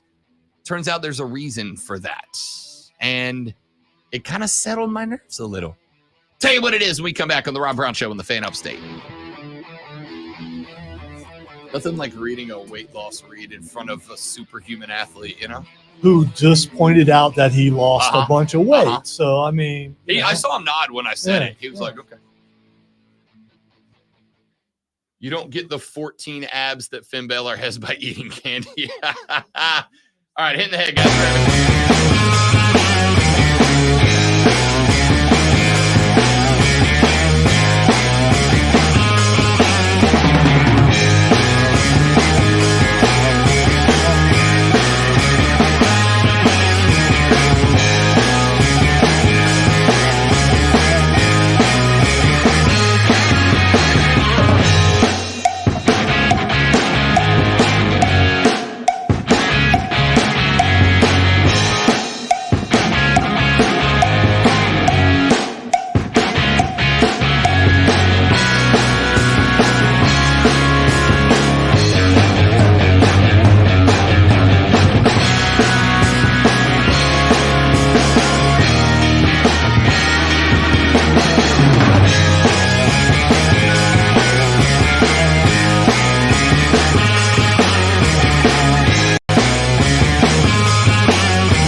So for the folks that asked, we had WWE World Heavyweight Champion Damian Priest scheduled for 8:40. We were going to get him from 8:40 to 9 o'clock before he jumped on with one of the brother stations of ours.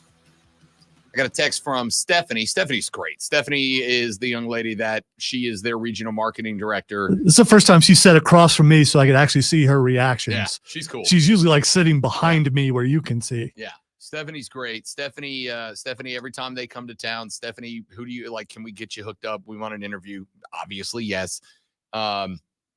Stephanie told me a handful of days ago. She said, we always like coming on your show because we can tell that you and Zoe are fans, right? Like we can tell that y'all are fans and not just people who were on the air and got told, figure out an interview with this guy. So he was supposed to be in here at 8:40. I got a text at 8:12, 8:10. Hey, we're down in the parking lot if you don't mind coming to grab us. I was like, yeah, for sure. Like, let me finish this segment. Walk down there. They climb out of the SUV they're in. Dude's freaking huge. Yeah. All right. So Trey had asked earlier on the stream, is he really that tall? Oh yeah. Yeah. When we took pictures, actually, I think it was still streaming while we did it. He's like a foot taller than me. Yeah. He's a big son of a gun. I didn't do what I said. I didn't put my head on his shoulder because I saw all those rings and I saw what happened to JD when he got hit with Super Bowl rings. I didn't want that happening to me. So I will let you know that ordinarily when we take these pictures, he'll stand there, I'll stand there, whatever, and we got fixed perspective. This time I made sure to stand directly next to him so that you could see the difference in height. Yeah, he's got me by a good 3 inches. Wow. I finally took a good picture. You did. You look you look like you're next in line to contend for that championship belt, though. Also dope that he put all right, so we found out later, to take you guys behind the scenes for a minute, that when we did have Intercontinental Champion Gunther on the show, he had the championship belt with him. He just didn't take it out of the bag. And wait. I didn't. This is the first time hearing about that. I told you this the other day. Did you? Yeah. He brought a backpack just like Damian. Maybe I did that thing that you do for me Just sometimes. Yeah, probably. Happens. I can't be offended. He came in here. He had a backpack. He just dumped it on the floor behind us. And when he dumped it on the floor behind us, like I didn't put 3 and 3 together. That was probably the Intercontinental Championship belt. And then later on in the day, later in the show, one of our brother station hosts down the hall was like, yo, the belt's heavy, right? And I was like, what do you mean? And he goes, the Intercontinental Championship, it's heavy, right? And I was like, you got to hold it? He's like, yeah, we asked. And I was like, you got to be kidding me. I still, in my entire lifetime, have never held a belt, ever. I've never held, fake or otherwise, or the real thing, like was just, and I didn't realize that he had it either. Yeah. Till he pulled the belt out and so of course, because we are took a picture with a kid from down the hall. Because we are the cool station. And he got to hold it. Because we are the cool station. I just want to bring up how jealous you are. I was about to bring it up. I got no problem shaming myself on national radio. Because we are the cool kid station, the second that we were done, the door pops and like half the station comes pouring in, which, yes, obviously, a WWE World Heavyweight Champion's in this room. If it was over there, I'd have done the same thing. Right? Wait. That implies that there's a lot of wrestling fans in this building. It's half the wow. building, all right. So whenever we are done, it's just how it works. Now Stephanie takes a picture of Alonzo and I with whoever's in the building. So as we go to get the picture, Damian reached down and he just pulls the strap out of the bag. And when he holds it up, in my head, I'm like, I get to hold it. Nope, he went right over the shoulder with it. Just right over the shoulder. We take a great picture. Picture turned out great. Great picture with him. And then one of the kids of somebody who works in the building came in because obviously there's a wrestler here. I would do the same thing. And can we grab a picture? He's like, yep. Do you want to hold it? And he lets him. And I'm like, what? No, but then he did what what he should do. He got down in the pick and all that stuff. awesome. Yeah, it really was. He gets it. And listen, that's what you do, right? It's for the kids. Just because there are some grown men child like us that still enjoy the wrestling, he did right by the kid, which is awesome to see, man. It is. Cool interview, though. Enjoy. You know, I'll tell you this. You get, when you get these guys and gals and they come through, they usually fall into one of like a couple of categories. There's category one, which is like, they're just in character. They're not the actor. They are they are the wrestler. They are the character. Then you get to that they kind of hybrid back and forth. They'll be the character a little bit of the time. They'll be the actor a little bit of the time. You ask them actor questions, they answer as actors. You ask some wrestling questions, they answer as wrestlers. And then 3, which I think was Damian. I'm just a dude. Like, I happen to have a great job that puts me on TV, but I'm just a guy. Because when Zoe asked him about his jewelry or the candy, or when we asked him about kicking our truth out, he kind of laughed about it, and he actually gave us the fun answer. It's more so the question that you went to right away, one that I didn't think, without saying the nickname, the fact that you brought up the nickname, I'm just like, I cannot believe you did that. For the record, that was actually not the nickname I was referring to. Okay, but that's the nickname that everyone's thinking of when you said I threw that. it out there because I wanted to see if he would acknowledge it. I was very curious. But he did an interview not terribly long ago with somebody. I found it on YouTube last night when I was prepping for said interview. He did an interview with a guy where he said that the guy asked him and Finn Balor, like, what's the most unique compliment you've ever gotten from a fan? And Finn said, we get weird ones all the time. Finn said that the one I get all the time is, you look bigger on TV. And he's like, it's a no, compliment, he doesn't. but it's a dig. He doesn't look that big. But anyway. Damian said that there is a subsect of fans that refer to him as baby girl. And when he sees them, they're like, what's up, baby girl? And he said that Rhea, it's all she ever calls him anymore. And she laughs about it constantly. Every time somebody tweets about it and calls him baby girl, Rhea sends it to him. Didn't know about that, by the way. Exactly. Did not know about that. So I probably thought what a lot of other people thought. Bisexual Undertaker. Yes. Yeah. And so we were just kind of having fun with it.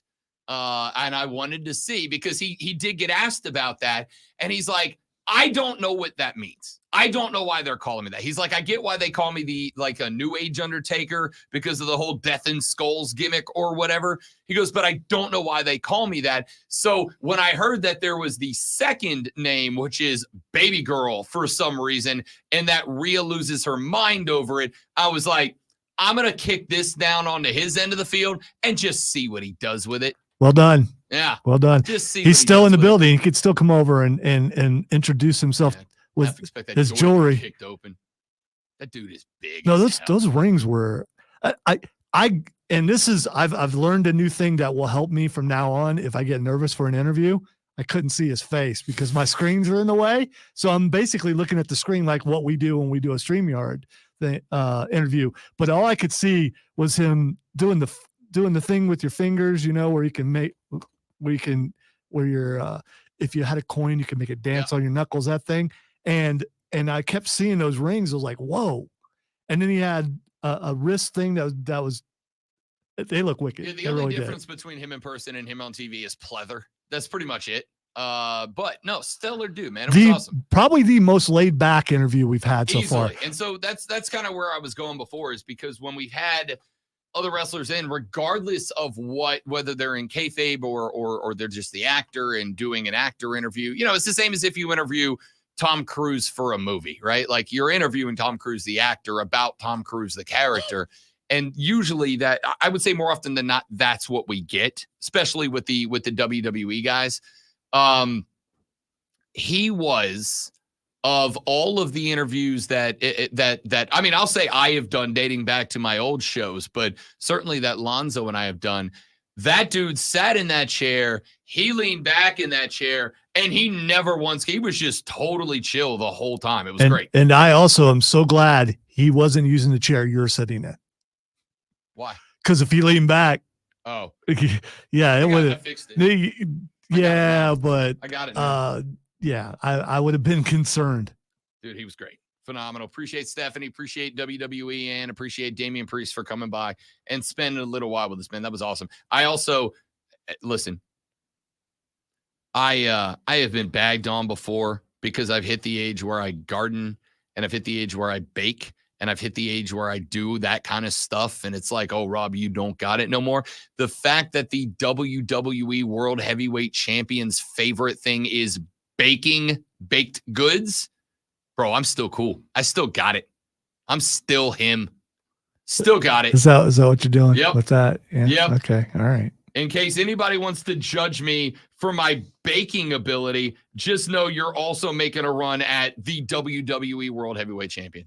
Yeah, That's all I'm saying. baking probably not a good idea for you right now. So I mean, but still, I mean, you know, when you were talking about cinnamon rolls, I smelled them, and you know, I was like, well, I could go for some cinnamon rolls right now. And Rob's talking about food he can't eat right now. Yep, it's killing me and my dreams. All right, thanks to Damian Priest, thanks to Stephanie, thanks to WWE. But think you could look like that at your wedding. No, I can't. That wedding's in like 130 days. I absolutely cannot. I can just look slightly closer to that. I think is my best hope at this point. All right, let's take a break. When we come back, long segment coming up. So we will take a look at a bunch of different stories. I will tell you why it is that Philly, because I found it last night, has pulled ahead of the Atlanta Braves in the NL East. And I, just for Lonzo, have a graph. Graph! No. Graph. Is there a difference between a graph and a chart? It's a chart. Oh, it's a chart. It's definitely a chart. So we'll check in on that coming up in just a return little while. of the chart, please. No. EA Sports has unveiled, or at least had leaked, their covers for college football 25. We'll talk about that for a little while. And Brad Keselowski gets the dub at Darlington. We'll get into NASCAR for just a minute. All coming up on the Rob Brown Show in the Fan Upstate.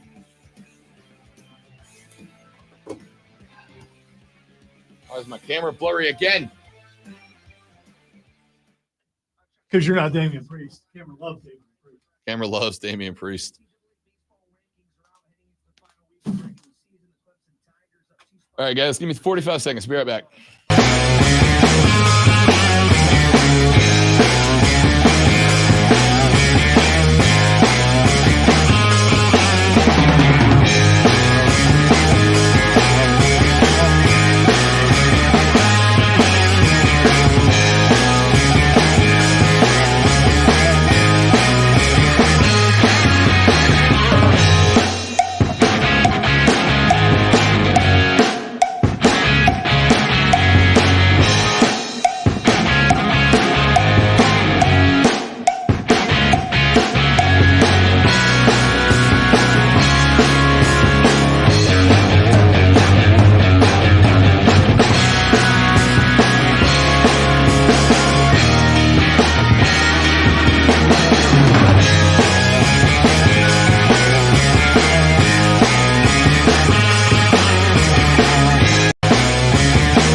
We're back, dudes and dudettes. If you're posting that, if you haven't posted yet, could you cut my feet off?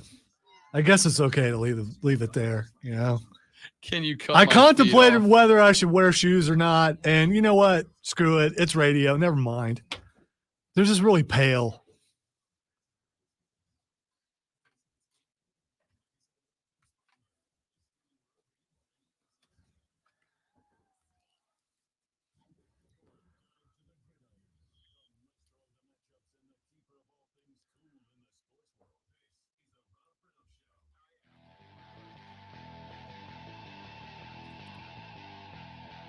The Robert Oaks Show carries on. It is the Fan of State. Welcome back, ladies and gentlemen. Robin the Great Malonzo with you here on a Monday morning. Thanks again to Stephanie and Damian Priest for coming by for a few minutes. But we have got some sports that we need to get to on the show.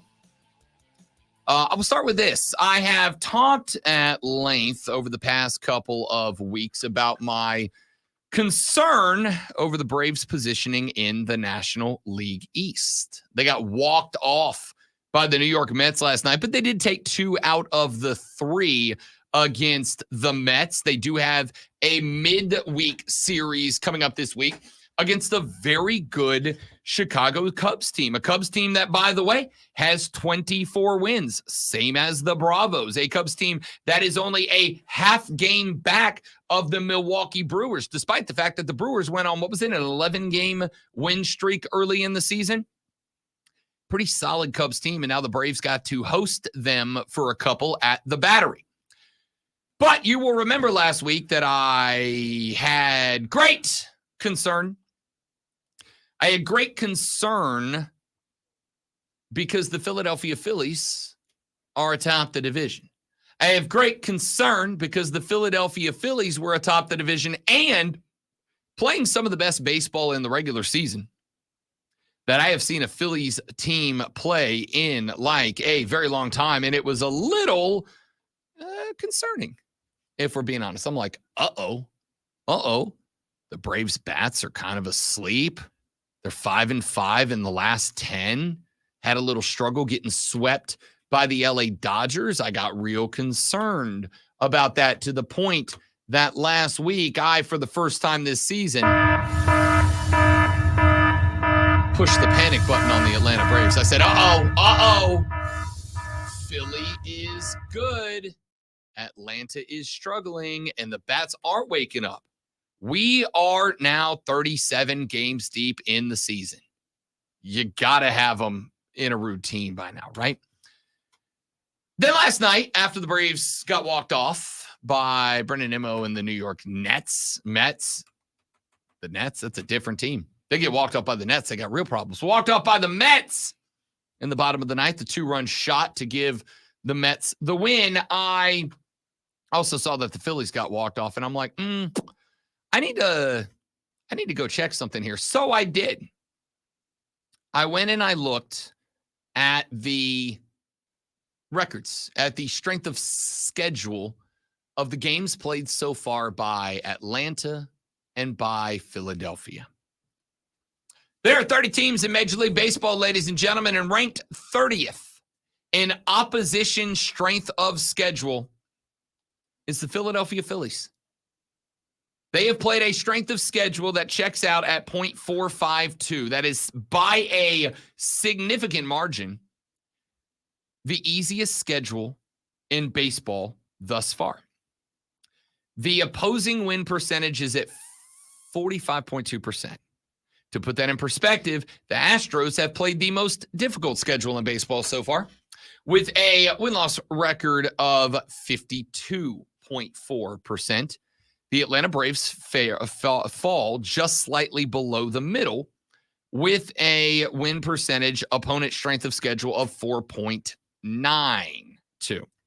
Now, that is not a dramatically significant difference from 45.2 to 49.2.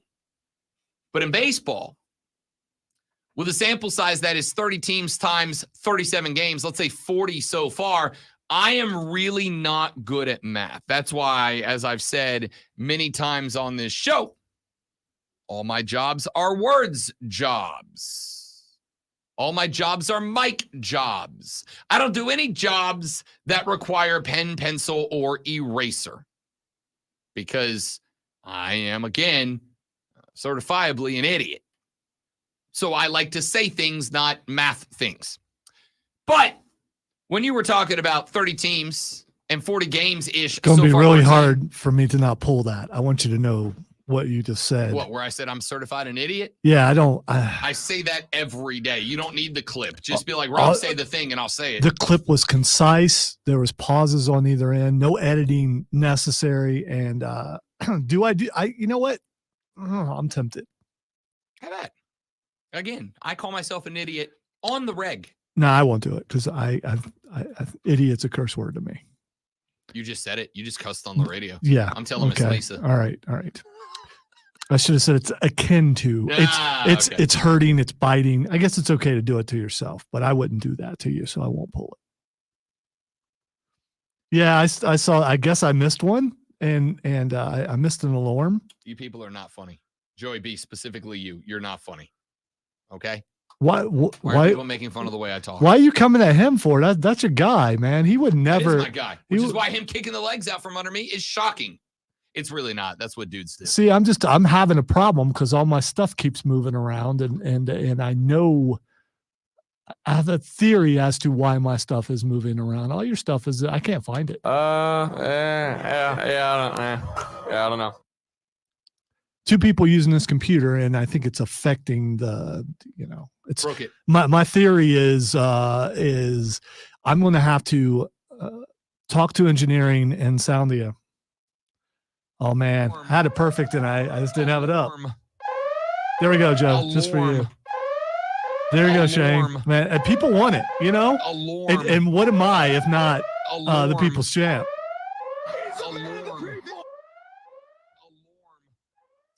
Well, that was fun. Super duper fun, guys. Stop. Alarm. I thought it. I didn't realize it was my bad. I'm not going to play with it anymore. Yeah, stop it.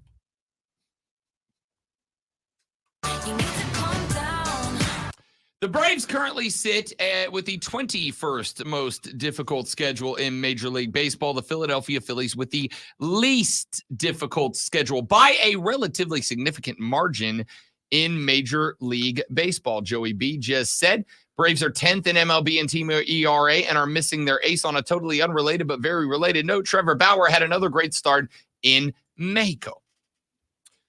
There's still a lot going on with the legal stuff with Trevor Bauer. Civil suits predominantly, if I recall correctly. But there's still a lot going on. There's still some stuff out there as far as accusations and potential libel and slander rulings, etc. So I know that a lot of Bravos want to see Trevor Bauer in a Braves uni to replace Spencer Strider and, frankly, probably get him locked up moving forward, because I actually think you're losing Max Fried next year. I think Max Fried is on his way out, probably to the LA Dodgers, because they're going to want to give him that money, and he's going to, want that money.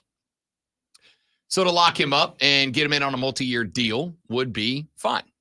I do wonder if he would be able to turn it back on, because while he had a great start in Mexico, and while Mexican baseball leagues are pretty good, they're not MLB good.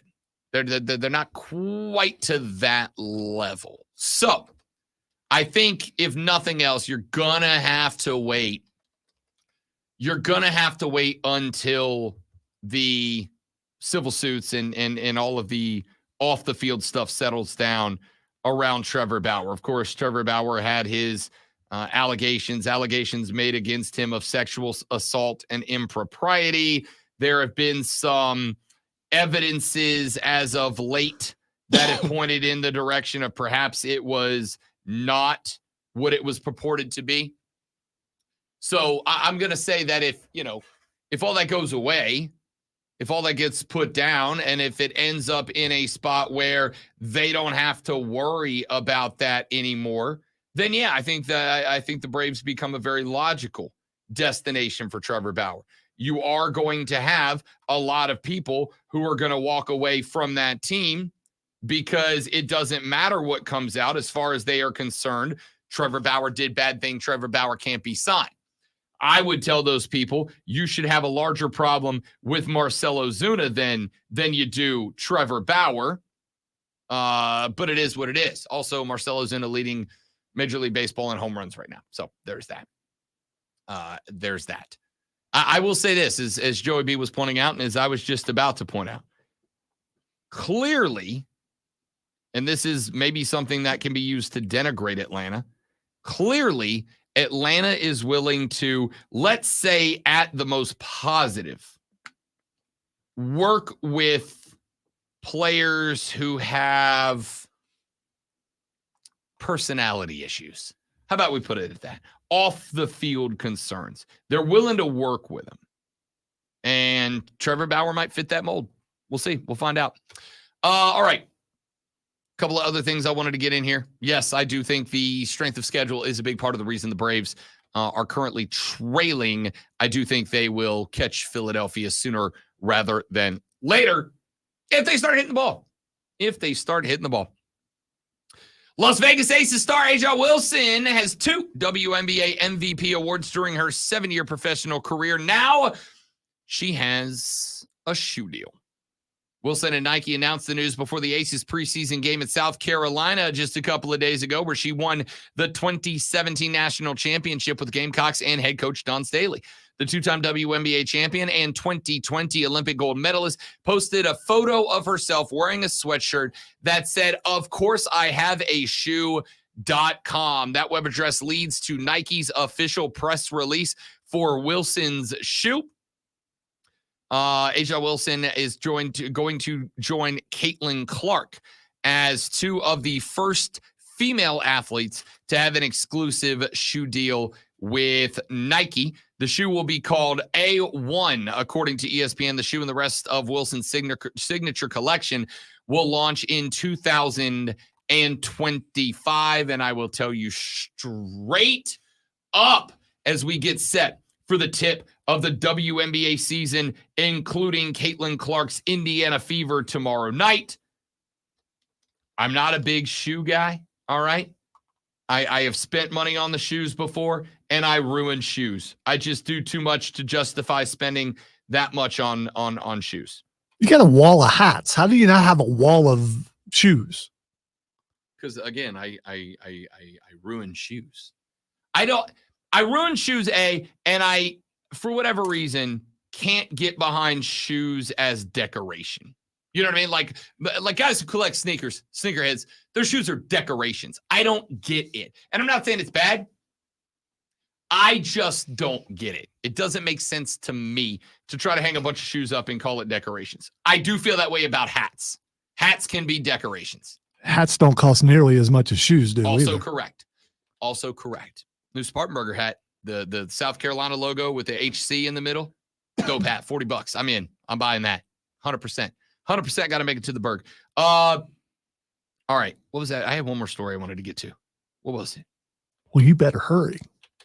A minute and 15 seconds. Oh, EA Sports has released the covers. So far, the athletes we know on the cover of College Football 25 are Michigan running back Donovan Edwards, Texas quarterback Quinn Ewers, and Colorado two-way player Travis Hunter. We also know that on the covers are Jalen Milroe, Carson Beck, Quinshawn Judkins, the running back from Ohio State, are visible. The logo itself features Ewers, Edwards, and Hunter right in front of you, and then a bunch of basically college football players like they're in the tunnel about to go out into the stadium full of flags of the different schools and fireworks going off, and in front of them are all the different the players from different teams right in front of them. It's kind of a dope logo. Yeah, some people a little upset about it. It looks fine, but it's leaked. So the official hasn't come out yet, right? So that's leaked. They could change the whole thing up just because it got leaked. I think a lot of people wanted cover athletes like we used to have, right? Yeah, they wanted to cover athletes. I mean, yeah. There's too many college football players out there, man. There's 190 freaking teams. Like, I like this. And for at least for the first one to have it be inclusive, I think is a good call. And now the Rob Brown Show presents Twitter. I nailed that. You did. And it's called Welcome Back Everybody, not just particular players. So, because everybody's back. All right. The first thing that's Xing is Steve Buscemi. Steve Buscemi, an American icon, by the way, absolute legend, got randomly punched in the face in New York City over the weekend. Like some jackass just came up. And for the record, I'm not saying jackass because they punched Steve Buscemi. If you just punch someone randomly, which is a dumb game, and they do it. It seems to be more prevalent in New York for some reason, but there are pictures of the guy who did it out there. I will say, I do think this is one of those like things that young people do, but it's not nearly as prevalent as is made out to be. But obviously, it is actually happening. Either way, the audacity to go after American treasure Steve Buscemi. I won't stand for it. But the same I'm thing, anti-capital punishment, but this guy deserves pretty close to same thing happened to Rick Moranis. Remember Yep, a few sure did. years ago. So it's and Rick Moranis was like way retired at that point. yeah. So Buscemi's got a little crazy in him, and I from what I saw, he supposedly fought back after he got punched. Phil Blundetto, baby. You don't mess with the mafia. He was in Sopranos. He's been in a lot of things. I just remember his crazy from Armageddon. That's the kind of crazy you don't want to mess with. The next thing that's Xing is Bronny James. I don't want to miss a thing, because even when I Bronny James is trending because he has been medically cleared to resume basketball activities. You will remember that last year, a very scary moment as Bronny had a heart issue that caused him to pass out and go unconscious for like a while. And they were worried it might be a heart issue that would prevent him from playing ball, but he has been medically cleared. And now the question is, he has entered both the NBA draft and the transfer portal. Does he do one more year of college, or does he go up? The Lakers have already said that they want LeBron back next year, no matter the conditions. So there's a very good chance the Lake Show might go, Bron, if you want to draft your boy, we want you back. We'll do it.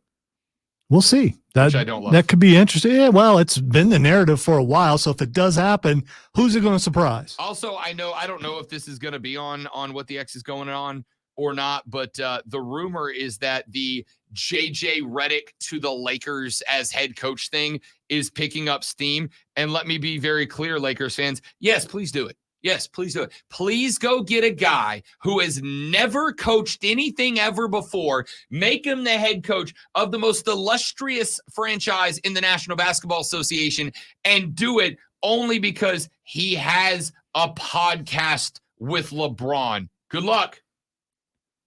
Yeah, so you're saying he has no qualifications other than having the podcast? That is correct. That's exactly what I'm saying. He did like play in the league for quite some time, you know. And that's not coaching. There is but there's a lot of trends. I'm not defending. I'm just saying it's not unheard of for someone to do that. Maybe not at that level, but still. It is. So he's never been an assistant coach anywhere? Not that I'm aware of. Okay. He is not coached that I'm aware of yet. And so the thought there is they will bring him in because he and Bron have a relationship already, so they wouldn't have to go through that. And my thought is, then just make LeBron the head coach. Just make him a player coach. How many times? Don't be that guy. How many times have we heard that? Well, LeBron's actually running the team. I mean, if he is, he's not doing that good of a job. If JJ Redick gets hired by the Lakers, I will be fully on board with that theory. Well, nobody else seems to be able to make it work there. Why not go outside the box and try it? A little bit of Jeff Saturday type thing. Why not? Yeah, that went well too, didn't it? For one game. For one game. For 60 minutes, Jeff Saturday was an icon. He was a story for a while. All right, and the last thing Xing is Scarlett. Bordeaux. O'Hara. WWE. Bordeaux. Is she going to be there tonight? I don't know. If she is, she'll be celebrating her birthday in Greenville. Happy birthday, Scarlett. She is, according to the internet, 33. I'll buy you a drink after the show, Scarlett. Yeah, I don't, dude. I'll buy you a drink after the show. Dude, you know who her husband is. You probably, you just. Yeah, they're in town. I should probably shut the hell up. Yeah. That was a joke. I'm Yeah. just kidding. Yeah. I'm happily engaged to the perfect woman. Scarlett, don't even come to the show. I don't even look at you. You make me sick. Not really. Not really. Yeah. See you tomorrow. I'll be tired. I don't care. See you at Raw tonight. If not, 6 to 10 a.m. tomorrow morning on the Rob Brown Show in the Fan Upstate later. Yeah!